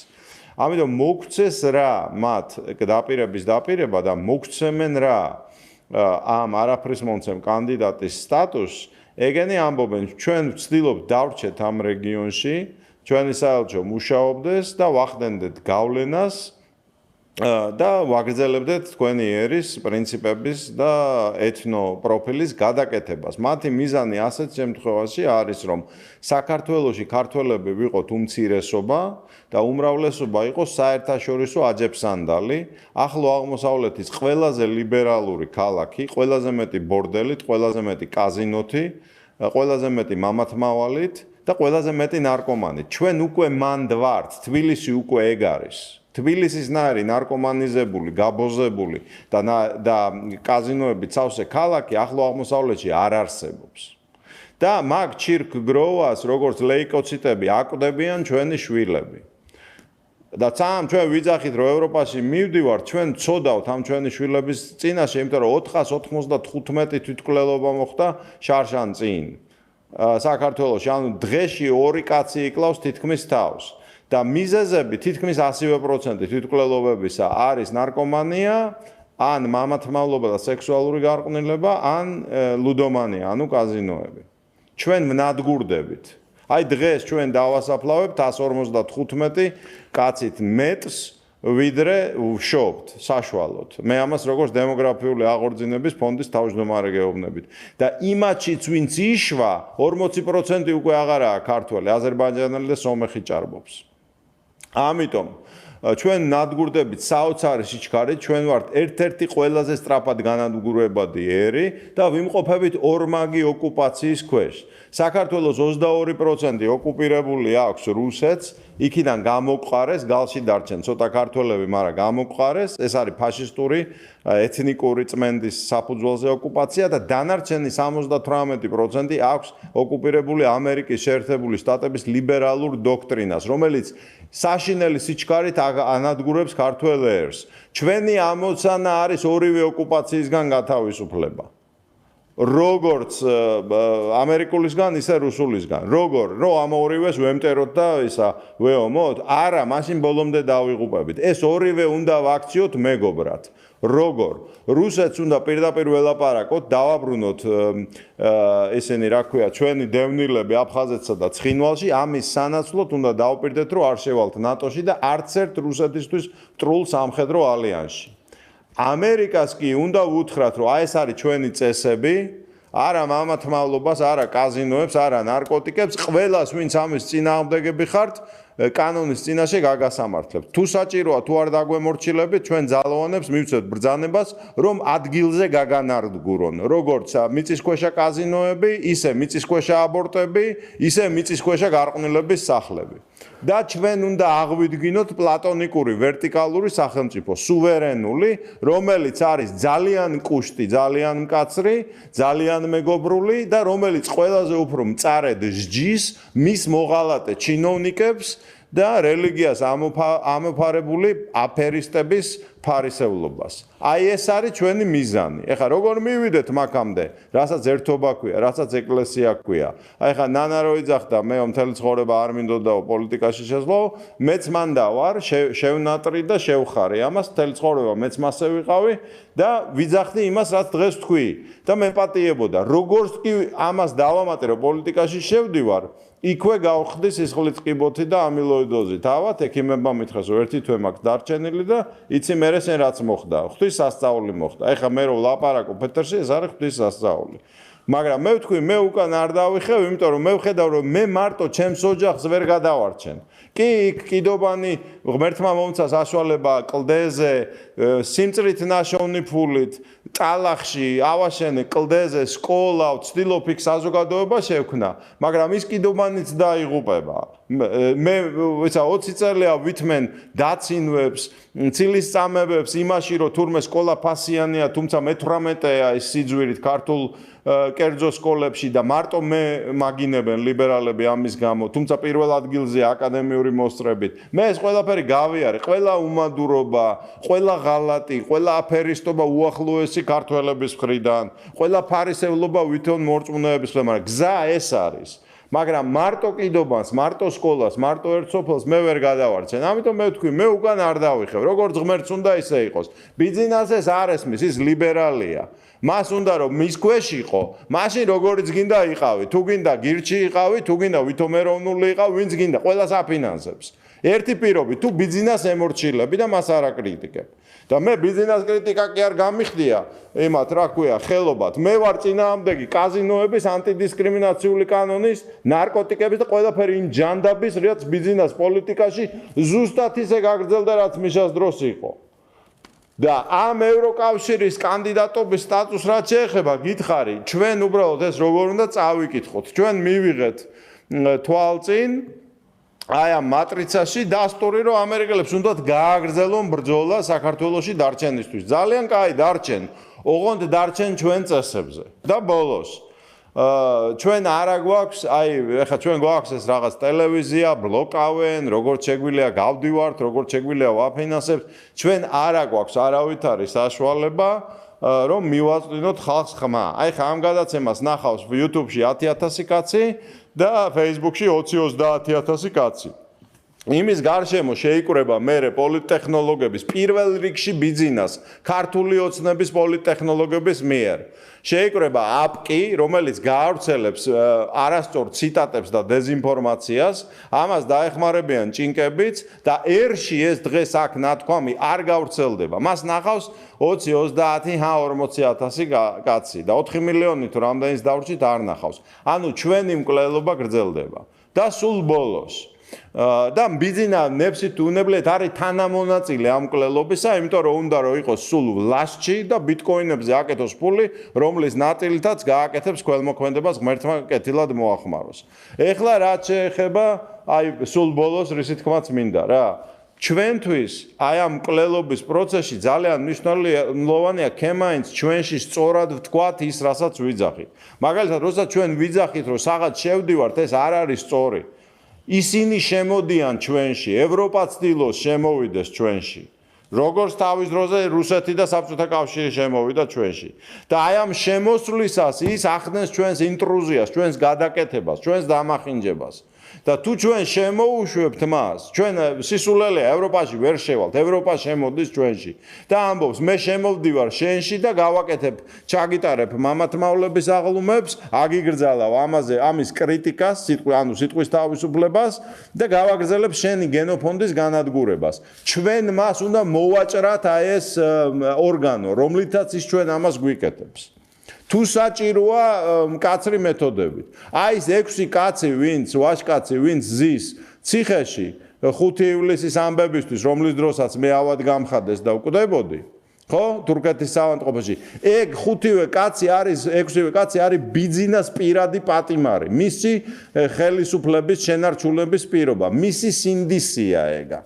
გესმის? ეგენი ციხეში კი არ უნდა იჯდე, უნდა გამოიყვანო ციხიდან და საქართველოს პრეზიდენტმა ღირსების ორდენით უნდა დააჯილდოვოს ეგ ბიჭები. და ბოდიში მოუხადოს იმისთვის, რაც მათ მიაყენეს შეურაცხყოფა. ხო და ამიტომ ჩვენ მივდივართ მაქეთ, ერთობის შანსი, ეკლესიის შანსი ჩვენ არ აგვაქვს, იმიტომ რომ ჩვენ ვართ დაქსაქსული, შურიანი, ერთმანეთზე ნაწყენი, წყენია კაცების ქვეყანა სამწუხაროდ. მე ვერ ვნახე 10 კაცი რომ შევკრა რა, რომ ერთმანეთზე არ ჭორაობდეს და იძმაკაცოს და ჩვენ თვითონ ამას ვერ დავამარცხებთ. ერთადერთი იმედი მე რაც მაქვს არა, რაზეც ვლაპარაკობდი პირველ ნაწილში ჩვენი გადაცემის. მარტო ღმერთის იმედზე ვარ. და იმის ხალხის უმრავლესობის და იმის აზრის იმედზე არა, იმიტომ იმაზე ადვილი манипуლირება, რაც მე ფუთი მარილი მაქვს ნაჭამი, სრულიად დაუსაბუთებელი ცილისწამების დაცინვის და შეურაცხყოფის, ხო? ჩემ შვილთაშვილებს ეყოფათ რა და მე კი არ წუწუნებ, მე ჩემი ცოდვებისთვის მადლობა ყველა ჩემ მაგინებელს. მაგრამ ჩვენს ქვეყანას არავით არის შანსი არ აქვს თუ ღმერთი არ უშველის. ეს არ ნიშნავს რომ ჩვენ ხელები უნდა ჩავაუშვათ, ჩვენ ეს გადაცემებიც უნდა ვაკეთოთ, წერილებიც უნდა ვწეროთ, როცა საჭიროა ქუჩაშიც უნდა გამოვიდეთ და როცა საჭიროა უნდა კიბოც დაგვემართოს რა. მაგრამ მოდი ვთქვათ რა, ჩვენ არსად არ შევდივართ, ისინი შემოდიან ჩვენთან და ის ფაქტი რომ მათ ეს შემოსვლის დაპირება მისცეს ამ ჩვენ უხერხემლო მთავრობას, ეს არის უბრალოდ მაჩვენებელი იმისი, რომ მათ არ უნდათ რატომღაც, რომ რუსებმა პანჩურებით გაყარონ ტანკებით აქედან და აგრძელებენ საქართველოსთვის ბრძოლას. მიღებულია გავიგეთ და ჩვენც ვაგრძელებთ საქართველოსთვის ბრძოლას. ჩვენი მიზანი არის ამ ორივე ოკუპანტის მეგობრად ქცევა. რუსის მასთან დიალოგით და ჩვენი იმეების დაბრუნებით, როგორც თქვი და ნეიტრალიტეტის დაპირებით, დასავლეთის მისი კასტრაციით აქ იმის კეთებისა, რასაც გვიკეთებს ნარკომანიაში, კაზინოებში და სექსუალურ გარყვნილებაში და ეროვნულ ბანკში სხვათა შორის. შეიძლება იცით, აი ახლა გისმენდით ყურადღებით ლევან და რისი თქმა მინდა, იცით რომ საერთოდ ადამიანმა უნდა ყველაფერი დავინახოთ და ყველაფერი შევაფასოთ და ახლა მე არა ვარ უმადური ადამიანი, ყველას ყველაფერს ხედავ და ყველას ყველაფრის მადლობელი ვარ. თქვენ თქვით რომ და გეთანხმებით აბსოლუტურად რომ საქართველოს მეც მაგას ვეუბნებოდი შოთიკოს რომ ოკუპირებულია 20-22% რუსეთის და დანარჩენი ამერიკის და ნუ დასავლეთის კრეფსითაც რო ვთქვათ, ხო? ანუ როგორ ფიქრობთ, რომ ოკუპირებულ ტერიტორიაზე, სადაც ჩვენ იურისდიქციასაც კი ვერ ვაწარმოებთ, იმიტომ რომ ის არის ოკუპირებული. როგორ ფიქრობთ, ამერიკის მიერ ოკუპირებულ ტერიტორიაზე შესაძლებელია რაიმეს განხორციელება? ანუ ის უფრო ესე ვთქვათ, როგორ რბილი, თბილი და უფრო კარგი ოკუპანტია? არა, ეგრე არ არის. ჩვენ ამ მდგომარეობაშიც ვართ და რა კანონებსაც ვღებულობთ. ეს ბიძინა ივანიშვილის ან ოცნების დამსახურება კი არ არის. ეს ჩვენი ოკუპაციის დამსახურებაა. ჩვენ ვართ ოკუპირებული. ჩვენ სანამ ოკუპაციიდან არ გავთავისუფლდებით, მუდმივად მოგვიწევს ერთი ბარტყის გადმოგდების პრინციპით ცხოვრება. თუ ჩვენ არ შევძელით, რომ ოკუპაციიდან გავთავისუფლდით და რასაც ვხედავ მე ჩვენს პრობლემას, ხელისუფლებაში და ხელისუფლების წარმომადგენლებში კი არ არის პრობლემა. პრობლემა არის, რომ ჩვენ საბჭოთა სისტემამ მიგვაჩვია უქნარობას, უსაქმურობას და ჩვენ არ გვესმის რა არის მოქალაქე. აი ეს გაცნობიერებული არა გვაქვს. ჩვენ მიზანმიმართულად ოკუპანტები გვეუბნებიან, რომ თქვენ გაქვთ უფლებები და ჩვენ არავინ არ გვეუბნება, რა გვაქვს ვალდებულებები ჩვენი ქვეყნის წინაშე. ჩვენ ვალდებულებები გვაქვს იმ ქვეყნის წინაშე, რომელშიც დაიბადე, რომელმაც გაგზარდა, რომლის ტრადიციებითაც შენ უნდა გააგრძელო ცხოვრება, მის წინაშე გაქვს ვალდებულებები, რომ შენ ეს ერი მიიტანო შენ მომავალ თაობებამდე და ამას ჩვენ არავინ არ გვეუბნება, რომ ვალდებულებები გაგვაჩნია და ეს არის ჩვენი პრობლემა. დიახ, სანამ ოკუპირებული ვართ, ჩვენ ანტიდისკრიმინაციულ კანონსაც მიგვაღებინებენ, ყველაფერსაც იმ LGBT-საც დაგიკანონებენ და მე ვფიქრობ, რომ რაც კიდე ჩვენ ხელისუფლებას რა უნდა მოვთხოვოთ, იცით რომ მიდის მსოფლიო პოლიტიკა, მიდის მსოფლიო გადანაწილება, მიდის მსოფლიო ომი. ჩვენ ამას ვხედავთ, არ მივხედავთ, ეს ხდება. ომი მიდის დღეს. სწორედ ამ მე ლიბერალოს ვერ დავარქმევდი, აი რაც არის ეს ფაშისტურ ლიბერალური მართლობა, რომელიც იყო საბჭოთა კავშირის დაშლის შემდეგ, რომელიც წარმოიშვა, ხო? აი ამისა და მეორე ძალის ამის მოწინააღმდეგეებს შორის მიდის ომი და ჩვენ ამ ომში უნდა ვიყოთ იმ მხარეზე, რომელიც არის ანტინეოლიბერალური. და მე მაინტერესებს, რომ ჩემი ხელისუფლება იქ დგას თუ არა, სადაც არის ანტილიბერალური კოალიცია და მე ვფიქრობ, რომ ჩვენი ხელისუფლება დღეს ანტილიბერალური კოალიციის გვერდით დგას. თუ ეჭვის შემეპარება, რომ ისინი იმ ანტილიბერალური კოალიციის გვერდით არ დგას, მე არაფერი არ გამაჩერებს, იცით, ვერაფერი ვერ გამაჩერებს. ვერც ციხე და ვერც თვია, რომ ამას ვებრძოლოთ, მაგრამ ამაზე უფრო ანტილიბერალური ხელისუფლება მე არ ყოლია, რაც ხელისუფლება გათავისუფლდა, დაწყებული გამსახურდიას ხელისუფლებიდან. ის იყო პირველი, რომელმაც უამრავ დათმობებზე წავდიახ. გისმენთ, ლევან? ბოდიში.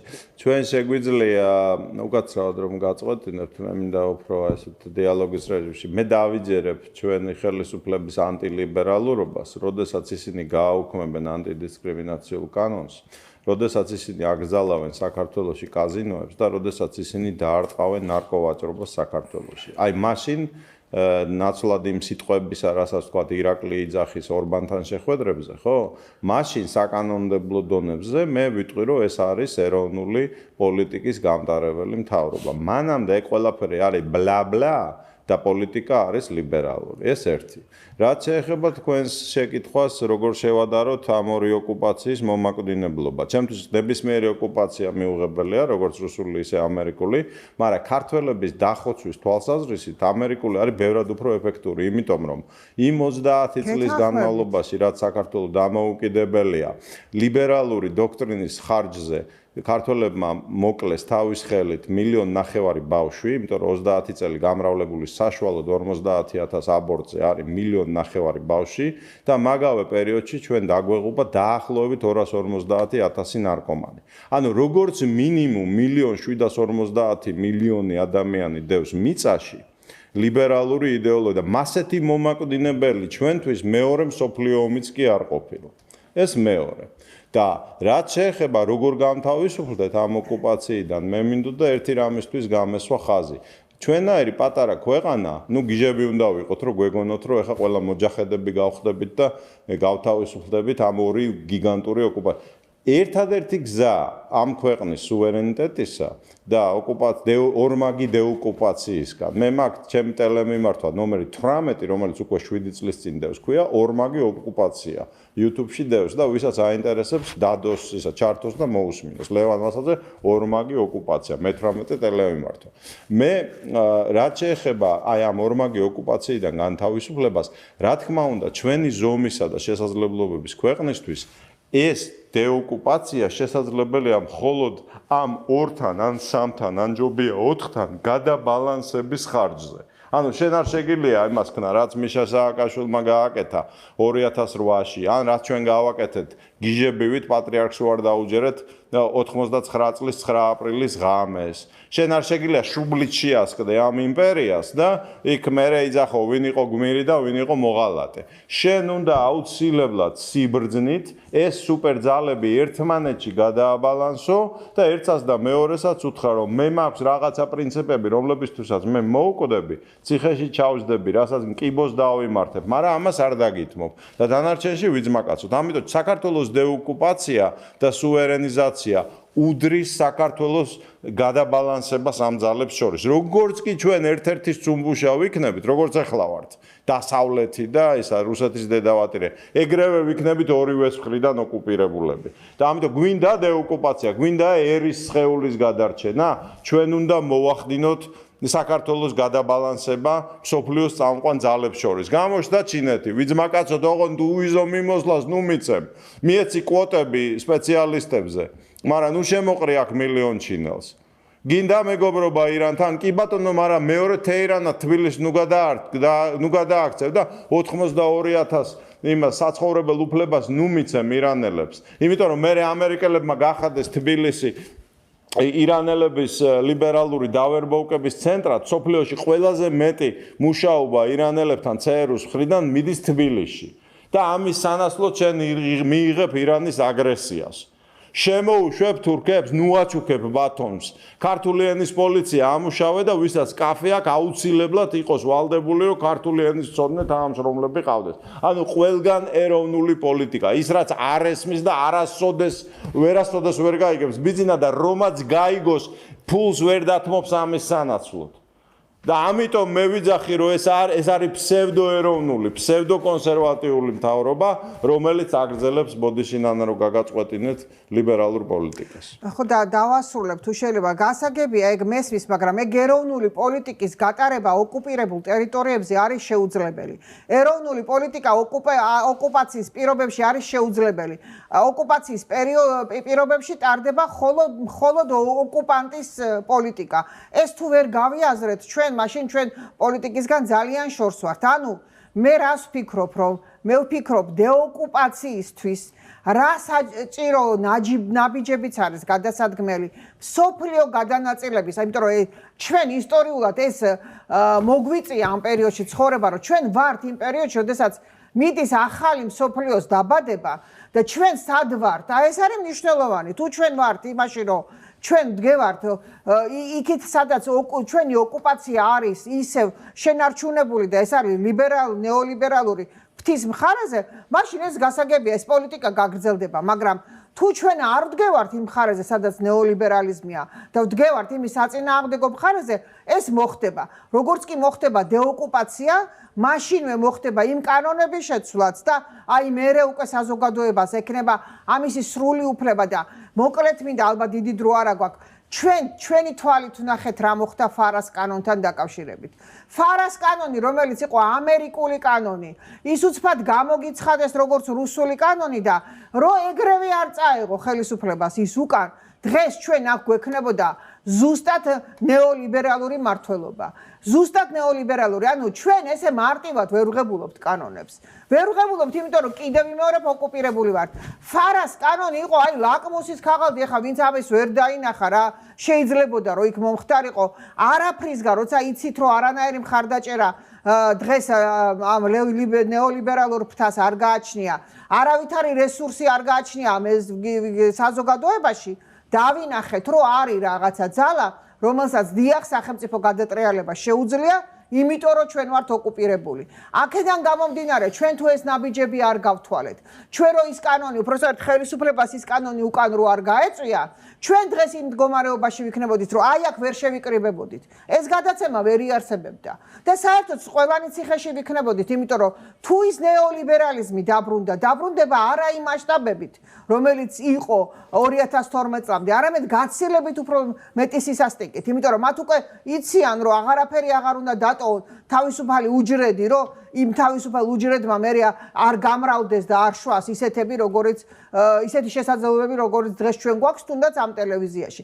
აქედან გამომდინარე, ეს ყველაზე სახიფათო მომენტზე, ჩვენ ახლა ბეწვის ხიდზე გავდივართ. ჩვენ არა გვაქვს უფლება, რომ ის მოპოვებული რაც გვაქვს დავკარგოთ. მე არც ერთი ხელისუფლების ლევან გარწმუნებთ, არც ერთი ხელისუფლების მომხრე არ ყოფილვარ ჩემი სიცოცხლის მანძილზე. ყველა ხელისუფლებას, რომელსაც მოვესწარი, ყველას ოპოზიციაში ვიყავი.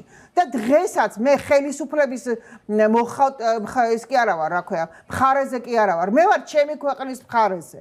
და მე ვხედავ, რომ სად არის ჩემი ქვეყნისთვის გამოსავალი. ჩემი ქვეყნისთვის გამოსავალი დღეს ამ ხელისუფლებასთან ომი რო იყოს, იქ ვერავინ ვერ შემასწრებდა იმ ომში. იმიტომ რომ მე არაფერი არაფრად არ მიღიც. მე ის გამოვიარე ცხოვრებაში, სიკვდილს ისე ჩავხედე თვალებში, ზუსტად ვიცოდი, რომ კგბ-ში რო შევდიოდი ციხეში, იქიდან რომ გამოსვლა არ არსებობდა და იქ რო უნდა დავმთავრებულიყავი, ძალიან კარგად ვიცოდი და გეუბნებით გარესამყარო დავივიწყე და ის გახდა ჩემი ერთადერთი ისა რა ქვია ცხოვრება და ვიცოდი რომ იქ უნდა დავსრულებულიყავი. ანუ ეს ჩემთვის არ არის ის რომ ვიღაცამ გამომცადოს ამ მიმართულებით. აქედან გამომდინარე ვიძახი რომ დღეს ფრონტის ხაზი გადის აი ამაში, რომ ჩვენ უნდა ვებრძოლოთ ნეოლიბერალებს მსოფლიო ომში, უნდა ვიყოთ ჩართული იმათ მხარეზე. და მე ვფიქრობ, რომ ჩვენ ამ ომში უბრალოდ ჩვენი ხელისუფლება იმათ მხარეზეა. როგორც კი ამას შევატყობ, რომ იმათ მხარეზე არ არიან, მაშინ დავინახოთ ვინსად იქნება, მაგრამ ჯერ მე მაგას არ ვხედავ, ჯერ მე ვხედავ, რომ ჩვენ ამასთან ბაიდენთან ვართ დაპირისპირებული და იმასაც ვხედავ, რომ დღეს თუნდაც ისრაელში განვითარებული მოვლენები, კი ბატონო, ღაზას სექტორში რაც ქნეს და წარმატება ისრაელს აქვს და მაგრამ დღეს ამერიკა შესუსტებულია, დღეს ამერიკის ბაზებს იმას უბედავენ, რასაც 15 წლის წინ ვერავინ ვერ გაუბედავდა ამერიკას და ამერიკის შეერთებულ შტატებს. დღეს ამას უკვე უბედავენ. ესეც ლაკმუსის ქაღალდია. აქედანაც უნდა ხვდებოდეთ, რომ შანსი იმისა, რომ ჩვენ ამ 78 როგორც თქვენი ძახით, მე 80%-ს ვეძახი ხოლმე ოკუპაციას. 80% ჩვენი ტერიტორიების ოკუპაციისა რაღაცნაირად შერბილდეს. და რაღაცნაირად უკან წავწიოთ. ჩვენ საშუალება უნდა მოგვეცეს დღეს უარი ვთქვათ იმ რეკომენდაციების შესრულებაზე, რაც უფრო გადაიწევს ჩვენი გაწევრიანების საკითხი ევროკავშირში, მით უკეთეს პირობებში ვიქნებით, იმიტომ რომ ჩვენ უფრო მეტის მოპოვების და მეტის გამოგლეჯვის საშუალება გვექნება. დიახ, ჩვენ უნდა ვიყოთ ინტეგრირებული ჩვენ მთელ მსოფლიოსთან. ჩვენ გეოპოლიტიკური მდებარეობა გვაქვს ისეთი, რომ მთელი მსოფლიოს ინტერესები გადის ჩვენ ტერიტორიაზე. სავაჭრო, ეკონომიკური და ასე შემდეგ აქ გადის. ჩვენი ბრძოლა უნდა იყოს კორუფციის წინააღმდეგ მიმართული და აი ეს უნდა მოვთხოვოთ ხელისუფლებას და თუ ეს იქნება ჩვენ გეოპოლიტიკურ მდგომარეობასთან მიმართებაში, ჩვენ აყვავებული ქვეყანა ვიქნებით.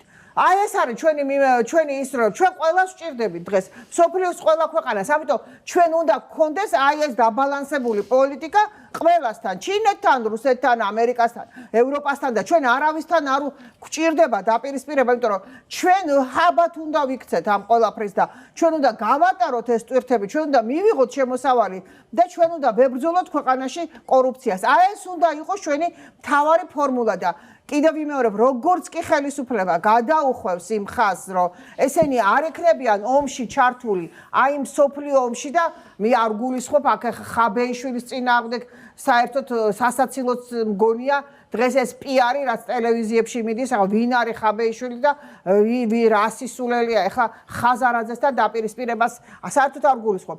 მე ვგულისხმობ, რომ არის თუ არა აი ამ პროცესებში, ამ ახალ გადანაწილებაში იმ ხარეზე ბიძინა ივანიშვილი და ის გუნდი, რომელსაც მე უყურებ, რომ დღეს ქვეყნის საჭე უპყრია. კი, იქით კი ხარეზე არიან ეს და ეს ჩემთვის არის და ისიც რომ დღეს მე რა პირობებშიც მიხდება, მე გითხარით, რომ ციხე ჩემ ოჯახად მაქვს მიღებული და ის რომ მე რო ვიცი, რომ იქ კაცებს არ აუპატიურებენ და თქვენ არ მოგისმენიათ, ხმა მე ციხეში მოითხოვა ჩემთან შეხვედრა, ისა რა ქვია, არ მინდა გვარი დავისახელო ინაურის მოადგილის შვილმა, იმან სულ არ იცოდა მე ვინ ვიყავი და მამამისთან რა ურთიერთობა მქონდა კგბ-ში, რომელიც მეუბნებოდა რომ შენო ოჯახმა ისე გაგზარდა აქ ახარო და მე ჩემ შვილსო ისე არ გავსდიო რომ ისო ციხეში არასოდეს არ მოხდებაო და მოხდა ისე ბედმა ისე მოახდინა რომ სწორედ ციხეში ჩემი ნახვა მოითხოვა სოზარ სუბარის დროს და შემახვედრეო და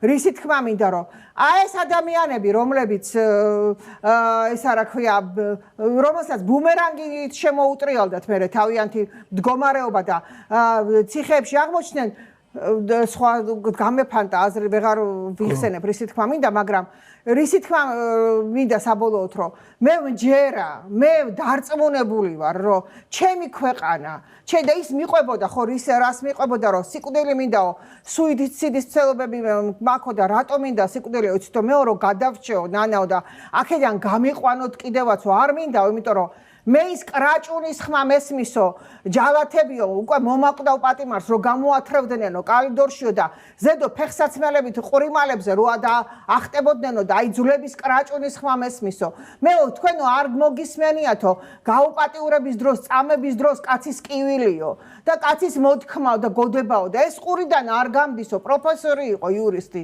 და ეს რო დღეს ციხეებში არ არის მე მადლობელი ვარ იმიტომ კი არა რომ მე მეხვებოდა ხო იმიტომ რომ ის ჩემი ოჯახი იყო მე იქ ცხოვრობდი და მე ისო ხალხი დავტოვე იქა და გამოვედი და დღეს იმ ოჯახში შედის და გამოდის ადამიანები რომლებსაც რო არ ეხებიან და რო არ აუპატიურებენ მე არ შემიძლია ამისთვის მადლობა არ ვთქვა იმიტომ რომ მე ეს ვიცი რა ტკივილია მე ეს ვიცი რა განცდა სხვა რო არაფერი არ გაეკეთებინა ბიძინა ივანიშვილს და ეს რო აღმოფხრა ჩემთვის ეს ყველაფერია, რომ იქ შედის პატიმარი და ზუსტად ვიცი იქ არ ჭირდება იმას მიყოლა და იმიტომ რომ მე ამას ვამჟღავნებდი და მე ვიყავი ერთადერთი ორგანიზაცია ლევან, რომელმაც პირველი 6 თვის მანძილზე 496 ტერი დევისი იყო მაშინ ევროპარლამენტის პრეზიდენტი და როცა ის ჩამოვიდა და ჩვენ 436 წამების ფაქტიურად მივეცით პირველი 6 თვის განმავლობაში, მან მიშა სააკაშვილს რომ მიუტანა და უთხრა რომ აიო ნანა კაკაბაძის ორგანიზაცია იძახისო რომ აი ამდენი кейსი აქვს ადამიანების წამებისო მე ნანა კაკაბაძის არ მჯერაო და ტერი დევისმა უთხრა კაცო ნანა კაკაბაძის ვინ გეუნება მჯეროდეს ეს ფაქტები გამოიძიო და დამახვედრეთო ამის შედეგებიო და ხელი არ ახლო მე მომავალ წელს მეუბნება ხელი არ ახლო ესე იგი ეს ასეაო დიახ ეს ასე იყო ამას ასე აკეთებდნენ დღეს რომ გამოდიან ეს ხალხი და მორალს რომ გიკითხავს უნდა ამათ რა უფლება აქვს საერთოდ რომ ესენი პოლიტიკაში იყვნენ ჩემი მოთხოვნა ის არის რომ მათ მინიმუმ 50 წლით პოლიტიკაში ყოფნა უნდა აეკრძალოს იმიტომ რომ ის რაც მათ ჩაიდინეს მე რომ იმას ყველას ვერ დავში და ციხეებში ვერ გავუშვებ და არც მინდა საერთოდ რომ ვინმე ციხეში მოხვდეს ის მაინც უნდა გავაკეთო რომ ის საშიშროება რომელსაც იმათი პოლიტიკა ქმნიდა ეს ქვეყანას მოვაცილო და ეს გააკეთა ვინ გააკეთა რა ოცნება ეს არის პირობითი ნათქვამი ხო ეს გააკეთა ბიძინა ივანიშვილის სწორმა პოლიტიკამ რომ ესე არ არის და როგორ შემენა მე ხლა არ თქვა რომ ეს მანდა გააკეთა ჩემ ოჯახში ეს მან გააკეთა ანუ მე პირადად გამიკეთა ეს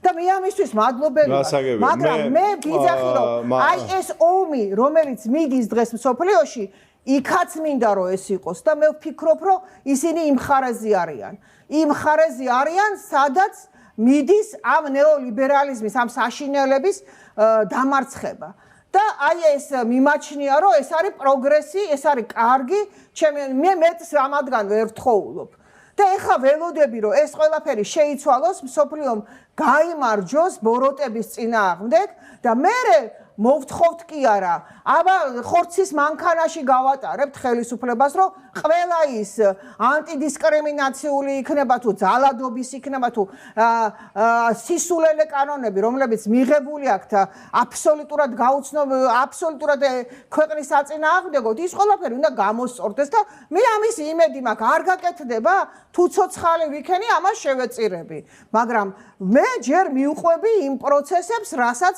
ვფიქრობ რომ არის სწორი და ძირითად მომენტებს და ეხლა შეცდომები და უშეცდომოდ ჩვენ რო ვიყოთ ხელისუფლებაში რას გავაკეთებდით ეს კიდე მეორე თემაა შევძლებდით ამის გაკეთებას რასაც ეხლა ჩვენ ამადგან ვითხოვთ ეს კიდე მეორე თემაა ან შევძლებდით ან არ შევძლებდით ხო მაგრამ მე მაინტერესებს ფუნდამენტური საკითხები მიყვება თუ არა იმას რომელ ხაზს მიყვება ნეოლიბერალურ ხაზს თუ ანტინეოლიბერალურ ხაზს და მე მგონია რომ თავისი მსოფლიო პოლიტიკით თუნდაც ის რომ დღეს ჩინეთში ხა ღარიბაშვილს შეხვდნენ ისე თქვენი აზრით ლევან ეს ღარიბაშვილის დახვედრა იყო ეს რა თქმა უნდა ღარიბაშვილის დახვედრა არ იყო ეს იყო ქართული პოლიტიკისადმი დახვედრა და ამ ქართულ პოლიტიკას ღარიბაშვილი განაპირობებს ვინ განაპირობებს ამ ქართულ პოლიტიკას რომელიც სწორი პოლიტიკაა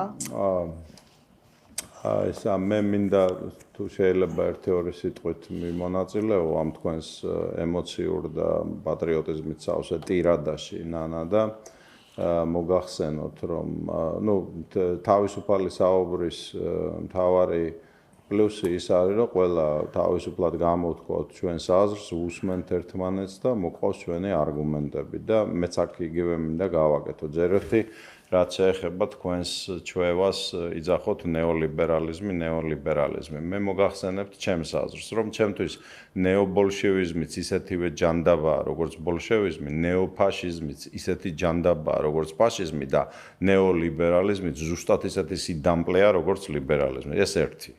მეორე, მეც არაერთხელ მithქვავს ბიძინასთვის მადლობა იმისთვის, რომ არ გვაუპატიურებს. და თუ საჭიროა დღესაც ვიტყვი ბიძინა დიდი მადლობა რომ არ გვაუპატიურებ. მესამე.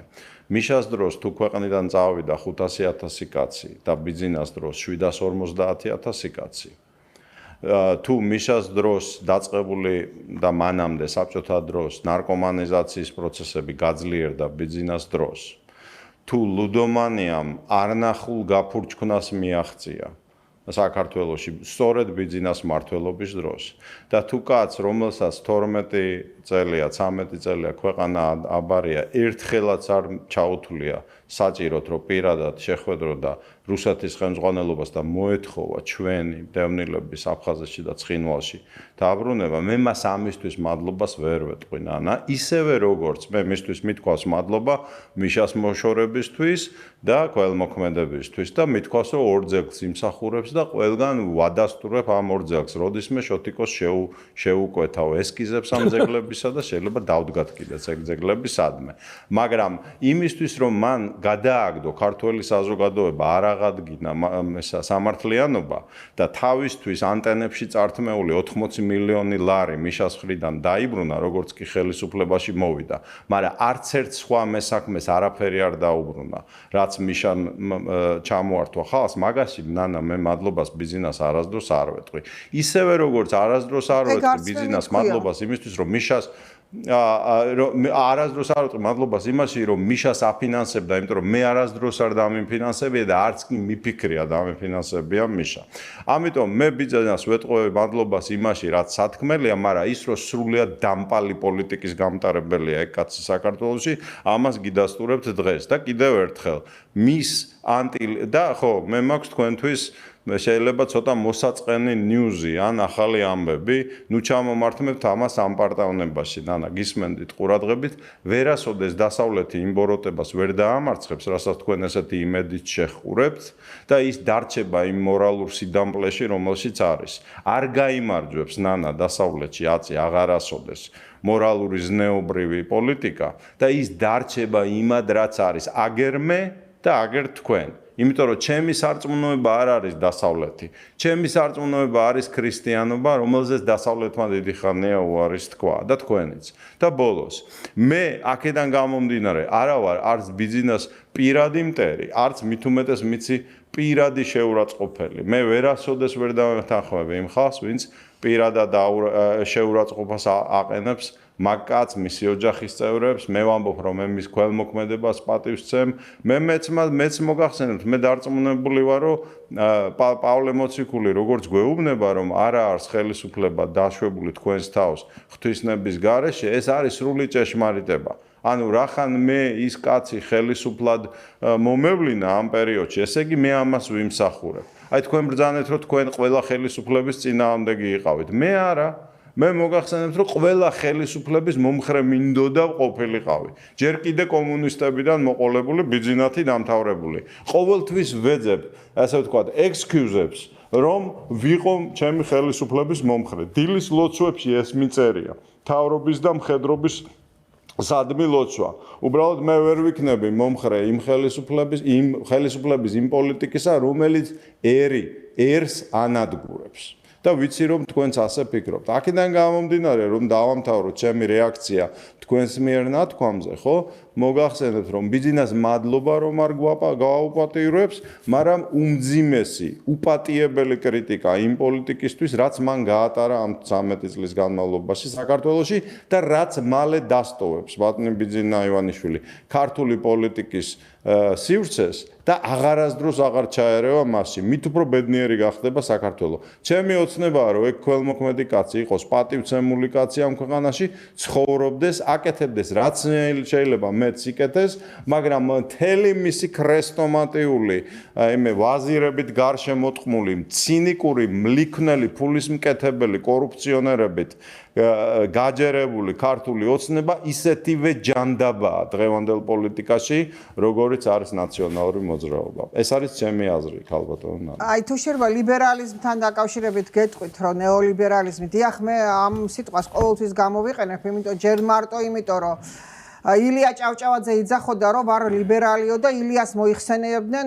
ბურთივით მრგვალ ლიბერალად, ანუ ის იყო ლიბერალი და საერთოდ ჩვენ ნაციონალურმა მოძრაობამ მიგვაჩვია იმას, რომ ტერმინების აღრევა მოხდა, იგივე პატრიოტიზმი, იგივე რეფორმა, იგივე ადრე ჩვენ შოთიკო ალბათ შენს გახსოვს, როცა ადამიანზე ვიტყოდით ეს ლიბერალი ადამიანია, გულისხმობდით რომ რბილია და ესე იყო. ესე იყო სააკაშვილამდე, ესე იყო აქამდე. და მე არ შემიძლია დღეს ის, რასაც ილია ჭავჭავაძე თავის თავს მიაკუთვნებდა, მე ის მივიჩნიო, მე ნანა კაკაბაძემ არარაობამ იმასთან შედარებით, ის მე მივიჩნიო იმათ, რასაც ახლა თქვენ მე მეუბნებით. არა, ლიბერალიზმი ეს არ არის. ეს არის ზუსტად ის, რასაც სააკაშვილი პატრიოტიზმს ეძახის, ეს არის ზუსტად ის, რასაც რეფორმას ეძახის და რასაც ის ღირსებას ეძახის. ეს არის ზუსტად დღეს და დიახ, ეს არის ნეოლიბერალიზმი, რომელსაც ილია არ განეკუთვნებოდა. და ილიასთვის ლიბერალიზმი იყო ენა მამული და სარწმუნოება. ეს იყო მისი ფორმულა ლიბერალიზმის და მე არ შემიძლია და ვერასოდეს ვერ მოხდება, რომ მე ილიას დაუპირისპირდე და ვთქვა, რომ ის თურმე ცდებოდა. არა, და მეც მგონია, რომ ილიაზე შენდობას ვითხოვ, ნანა, ილიაზე ლიბერალიზმის დაბრალება ისეთივე შეცდომაა, როგორც ბევრი სხვა რამ, რაც ჩვენ მოგდის. ჩვენ ვლეთ რუსეთი, მაგრამ არც ერთი თვითონ ილია იძახის ამას. ჩვენ ვლეთ რუსეთი, მაგრამ არც ერთი ხელობა თქვენი არ გვისწავლია ლიბერალიზმი, პატრიოტიზმი სალანძღავ სიტყვათ არ გაგვიხდიო. ილია იძახის ეს ვინმე მგერ დააბრალა მას. თვითონ იძახის. ძალიან მაჩევა ჩვენ ამ იმაში, თემაში, ჩვენ დავასრულოთ. ალბათ ცალკე გადაცემა უნდა მიუძღვნათ ლიბერალიზმის დისკუსიას, ხო, ცალკე უნდა. ეს არ არის ლიბერალიზმი და არ გვინდა რომ ამაზე ვითქვათ. ეს არის ფაშიზმი, ეს არის სწორედ ნეოლიბერალიზმი, ფაშიზმი და რეიგანი რასაც ამბობდა, რომ თუ ამერიკაში მოვა ფაშიზმი, ეს მოვა ლიბერალიზმის სახელითო, თორე ლიბერალიზმი მოვაო კი არ უთქვია. ლიბერალიზმის სახელით მოვაო. დიახ, ეს ფაშიზმი მოვიდა ლიბერალიზმის სახელით და ჩვენ თუ სააკაშვილივით მივყევით და პატრიოტთა ბანაკებს ვეძახეთ, პიონერთა ბანაკებს და პატრიოტობა ვეძახეთ, ქვეყნის ღალატს და ამერიკის აგენტობას მაქამდე მივალთ. ეგრე არ არის, ჩვენ პატრიარქი იძახოდა, მაგალითად, ჩემთან აქვს უწმინდეს ეს ნათქვამი, რომ როდესაც ჩვენ ამ ცისარტყელის იმას ვებრძვითო, შენ გაგახსენდესო ისო, რომ რისი სიმბოლოა ცისარტყელაო და ჩვენ იმის გამოგლეჯვა უნდა მოვახდინოთ ამათგან და არა ის, რომ მასე ხვალ ჯვარზე შეუძლიათ ამათმა ადგენენ და რაღაცა გამოიგონონ და ჩვენ იმაზე კი არ უნდა ვკრათ ხელიო. ჩვენ ის უნდა შევძოთ, რომ რაც ჩვენი აქვთ მიტაცებული და რასაც ჩვენსას ისინი აბინძურებენ, ის გამოვგლიჯოთ და ხო, როგორ შეიძლება იმას, რასაც ილია თავის თავს მიაკუთვნებდა და მე ნამდვილად არ ვთვლი, რომ ილიას ღირსი ქართველი ვარ დღეს ამ საქართველოში, რომ ის თქვა, რომ ცუდია, როგორ რაერად პირიქით, მე ვფიქრობ, რომ ლიბერალიზმი ის არის, რასაც ილია ემსახურებოდა. ის არის, რაც მე მგონია, რომ ლიბერალი ვარ, მაგრამ ესენი არიან ფაშისტები, ესენი არიან ის, რასაც რეიგანი იძახოდა. ფაშიზმი მოსული ლიბერალიზმის სახელით და ჩვენ თავისი სახელი უნდა დავარქვათ ამ ყველაფერს და არა ის, რომ მაგათ რელსებზე გადავეწყოთ. რახან ხო, შეიძლება. ჩვენ არა მაგრამ ერთს ვიტყვი რა და დავამთავროთ, იმიტომ რომ ეხლა გასაგებია რომ სხვადასხვა აზრი გვაქვს და გვაქვს ამის სრული უფლება. რატომ არის ლიბერალიზმიც, ფაშიზმიც და მარქსიზმიც ერთნაირი ზუსტად ჯოჯოხეთი და ჯანდაბა, სრულიად მიუღებელი ქრისტიანისთვის. იმიტომ რომ ის სამივე განეკუთვნება ეგრეთ წოდებული მოდერნის პოლიტიკურ თეორიებს, სამივე თავის საფუძველში აქ ილიას კონტექსტიდან ამოგლეძილი ერთი ფრაზის გამოყენება ჩვენ არ გვარგებს არაფერში, იმიტომ რომ არც მამულთან, არც სარწმუნოებასთან არაფერი საერთო ლიბერალიზმს არ აქვს. სამივე თავის ცენტრში არც გუშინწინდელს, არც ჯონ ლოკის დროინდელს, არც რენე დეკარტის დროინდელს და ჩვენ შეგვიძლია ცალკე გადაცემა მიუძღვნათ ამას. ეს სამივე პოლიტიკური თეორია ეს სამივე პოლიტიკური თეორია ქალბატონო ნანა შემოდის ეგრეთ წოდებული განმანათლებლობის, ანუ ილუმინატების ხანაში, რომელიც არის თავის საფუძველში სატანისტური და ებრძვის ეკლესიის და ტრადიციული აზროვნების საფუძვლებს. პირველი შემოდის ლიბერალიზმი, მისი ცენტრი არის რენე დეკარტის მიერ მოგონილი სიტყვა, განუყოფელი, ლათინურად არის ინდივიდუმი. მეორე შემოდის მარქსიზმი, თავისი ცენტრით, რომელიც არის კლასი, მოიცა დამამთავრებია და მერე არა ერთი წუთი თუ შევეხეთ, უნდა ვთქვა. და მესამე არის ფაშიზმი, გამოგონილი კონცეფტით, რომელიც არის ნაცია, ინდივიდიც კლასიცა და ნაციაც არის ანტიტრადიციული კონცეპტები და ის სამივე არის ერთმანეთის ნათესავი სამი თვისებით. პირველი, სამივე ებრძვის რელიგიას, როგორც ლიბერალიზმი, ისე კომუნიზმი, ისე ფაშიზმი, სამივეს უნდა მთელი დედამიწის დაპყრობა, ტვინების ადამიანების, ფსევდოიმეთი და სამივე პირდება მომავალში ბედნიერებას. აი ამ სამივე თვისებით მოდერნის სამივე პოლიტიკური თეორია არის ანტიქრისტიანური, ანტიმუსულმანური, ანტიიუდეური, ანუ ანტიტრადიციული. თუ გნებავთ როგორმე მიუძღვნათ ამას ცალკე საუბარი. მიბრძანეთ ათი კითხვა. არა, დავდოვო კითხვა და არ რა გინდა ძენზორი. მარტო კითხვა, მე პასუხსაც არ მომითხო. თუ მაგუფლება მხოლოდ კითხვა და როგორ არა, ეგრევე გაგცემთ პასუხს. თქვენ როგორ ფიქრობთ, სულხან საბა, რომელიც ევროპაში მიდიოდა და ევროპას თანადგომას თხოვდა, ის ფიქრობდა, რომ ევროპა იყო ის ლიბერალიზმი, რასაც ახლა ჩვენ ვხედავთ და იქ მიდიოდა დახმარებისთვის? თავი დავანებოთ ილიას. მე ვიცი რომ სულხან საბა შეიძლება გაგცეთ პასუხი? კი. თუ მისვავთ კითხვას, მოდით გაგცემთ. თქვენ მიგაცნიათ რომ თქვენ ხო იცით რომ სულხან საბა იყო კათოლიკე? მიიღო კათოლიკობა, ხო, კაი, გავაგრძელოთ. ანუ უღალატა მართლმადიდებლობას. კაი, გავაგრძელოთ. თქვენ როგორ ფიქრობთ, გრიგოლ რობაქიძე რომ ხარს უჭერდა ატოლფ ჰიტლერს, ის არცდებოდა რაღაც ეპოქაში? და მერე მისი მდუმარება ჰიტლერის ეპოქის მერე მარტინ ჰაიდეგერის ფილოსოფიურ მდუმარებასთან ერთად ჩემთვის გრიგოლ რობაქიძეს ნაკლებად ფასეულ გენიოსად ხდის, როგორ გონიათ ქალბატონო ნანა? არა, როგორ ამიტომ არც ერთი ადამიანი არ არის უცნობი. ადამიანი უშეცდომოა, ჩემთვის სულხან საბა ორბელიანიც ჩემთვის სულხან საბა ორბელიანიც, გრიგოლ რობაქიძეც, ბევრი კარგი ქართველი ბოლშევიკიც და რა თქმა უნდა წმინდა ილია მართალიც არიან უსაინტერესოესი და ილია კიდე სალოცავი ხატია ჩემს სახში მიკიდია. მაგრამ ეს არ ნიშნავს რომ ადამიანი არის უსტომელი, უსტომელი მხოლოდ ღმერთია, ძვირფასო ნანა. დიახ. და ჩვენ შეგვიძლია ადამიანის გაკერგვებით დავკარგოთ ღმერთი იმისთვის მოვიდა რომ ჩვენ გადაგვარცინოს, მაგრამ ჩვენ შეგვიძლია ადამიანის გაკერპებით, ჩვენი პატრიარქი იქნება ეს თუ ილია ჭავჭავაძე იქნება ნებისმიერი წმინდანი, ჩვენ შეიძლება ქრისტიანობა დავკარგოთ ადამიანის გაკერპებით და მისი ამოგლეჯილი ციტატების ბიბლიურ ჭეშმარიტებას შერაცხოთ. რა თქმა უნდა, გაკერპებით როგორ ასე მაგალითად ეკლესიის ასე მაგალითად დედა ეკლესიის დამაარსებელი სამი მნათობიდან ერთ-ერთი უდიდესი იოანე ოქროპირი, რომელიც მე და თქვენც დარწმუნებული ვარ, ძალიან მიყვარს, პირდაპირ არღვევს ბიბლიაში მითითებულ ქრისტეს მიერ დანატოვარს, რომ ნუ ეცდებით გამოიცნოთ აპოკალიფსის თარიღიო და თავის ერთ-ერთ წერილში ამბობს, მე მას მოვესწრები 400 წელს მოხდებაო და სცდება. ამის მიუხედავად იოანე ოქროპირი არ ხდება არაწმინდანი ან ნაკლები წმინდანი ჩემთვის. ის არის მაგალითი, რომ ყველა ადამიანი ვცდებით, მათ შორის იოანე ოქროპირიც კი. ჩემო ძვირფასო ნანა. გასაგებია და ანუ ეროვნული მიმართულებით ცდებოდა ილია ჭავჭავაძეც, როდესაც ის ფიქრობდა, რომ იყო ლიბერალი. და ცდებოდა სულხან საბას, როდესაც მივიდიოდა ევროპას, ეუბნებოდა, რომ ესე იგი დადექი საქართველოს. ნანა, მე არ მithავს. ანა, მე არ მithავს. მე არ მithავს. შორტიკო მორჩი პაციფიზმ. ნანა ძვირფასო, მე არ მithავს. მე ვთქვი რომ როდესაც თქვენ ამბობთ რომ შეცდა და ეხლა ოქროპირი რო შეცდა ფაქტია. ანუ ილიამ შეცდა და სულხანი საბაც შეცდა. ეს დასკვრა უნდა გავაკეთოთ. მე მაგას არ ვამბობ, მე ვამბობ იმას. უფალს შეეწინააღმდეგა და ილია უფალს არ დაპირისპირებია, ენა, მამული და სარწმუნოებაო, თქვა. ილია არაფერში არ შესულა წინააღმდეგობაში.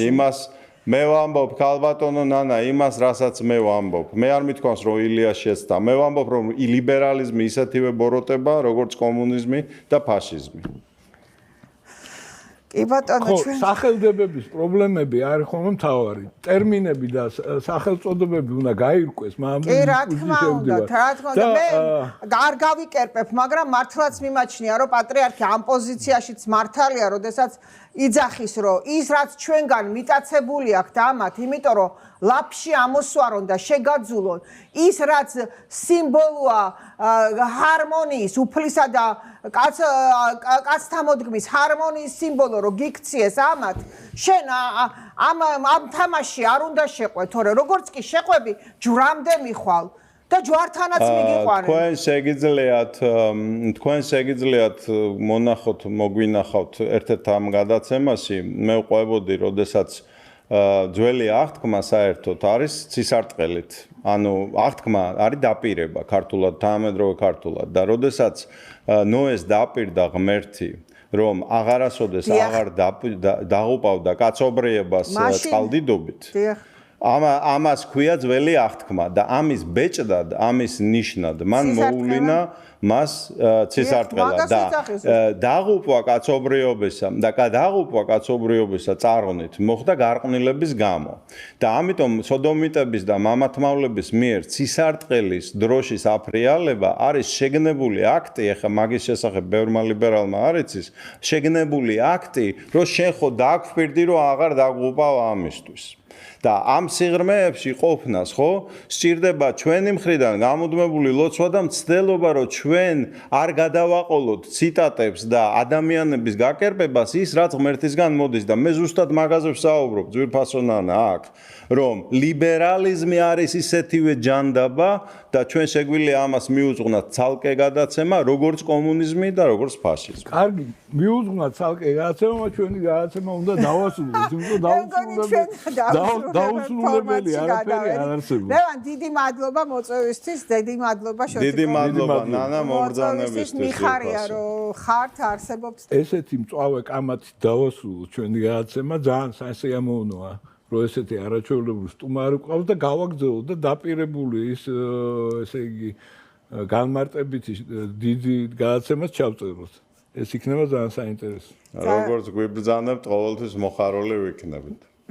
დიდი მადლობა, რომ მართლა ძალიან საინტერესო დისკუსიაში მივიღე მონაწილეობა და მართლაც იმედი მაქვს, რომ კიდე შევხვდებით ერთმანეთს, თუ კი ჩვენ მაყურებელს ეს დააინტერესებს, რა თქმა უნდა. დიდი მადლობა, ნახვამდის. რა თქმა უნდა, კარგად ზანდებოდეთ, დიდი მადლობა.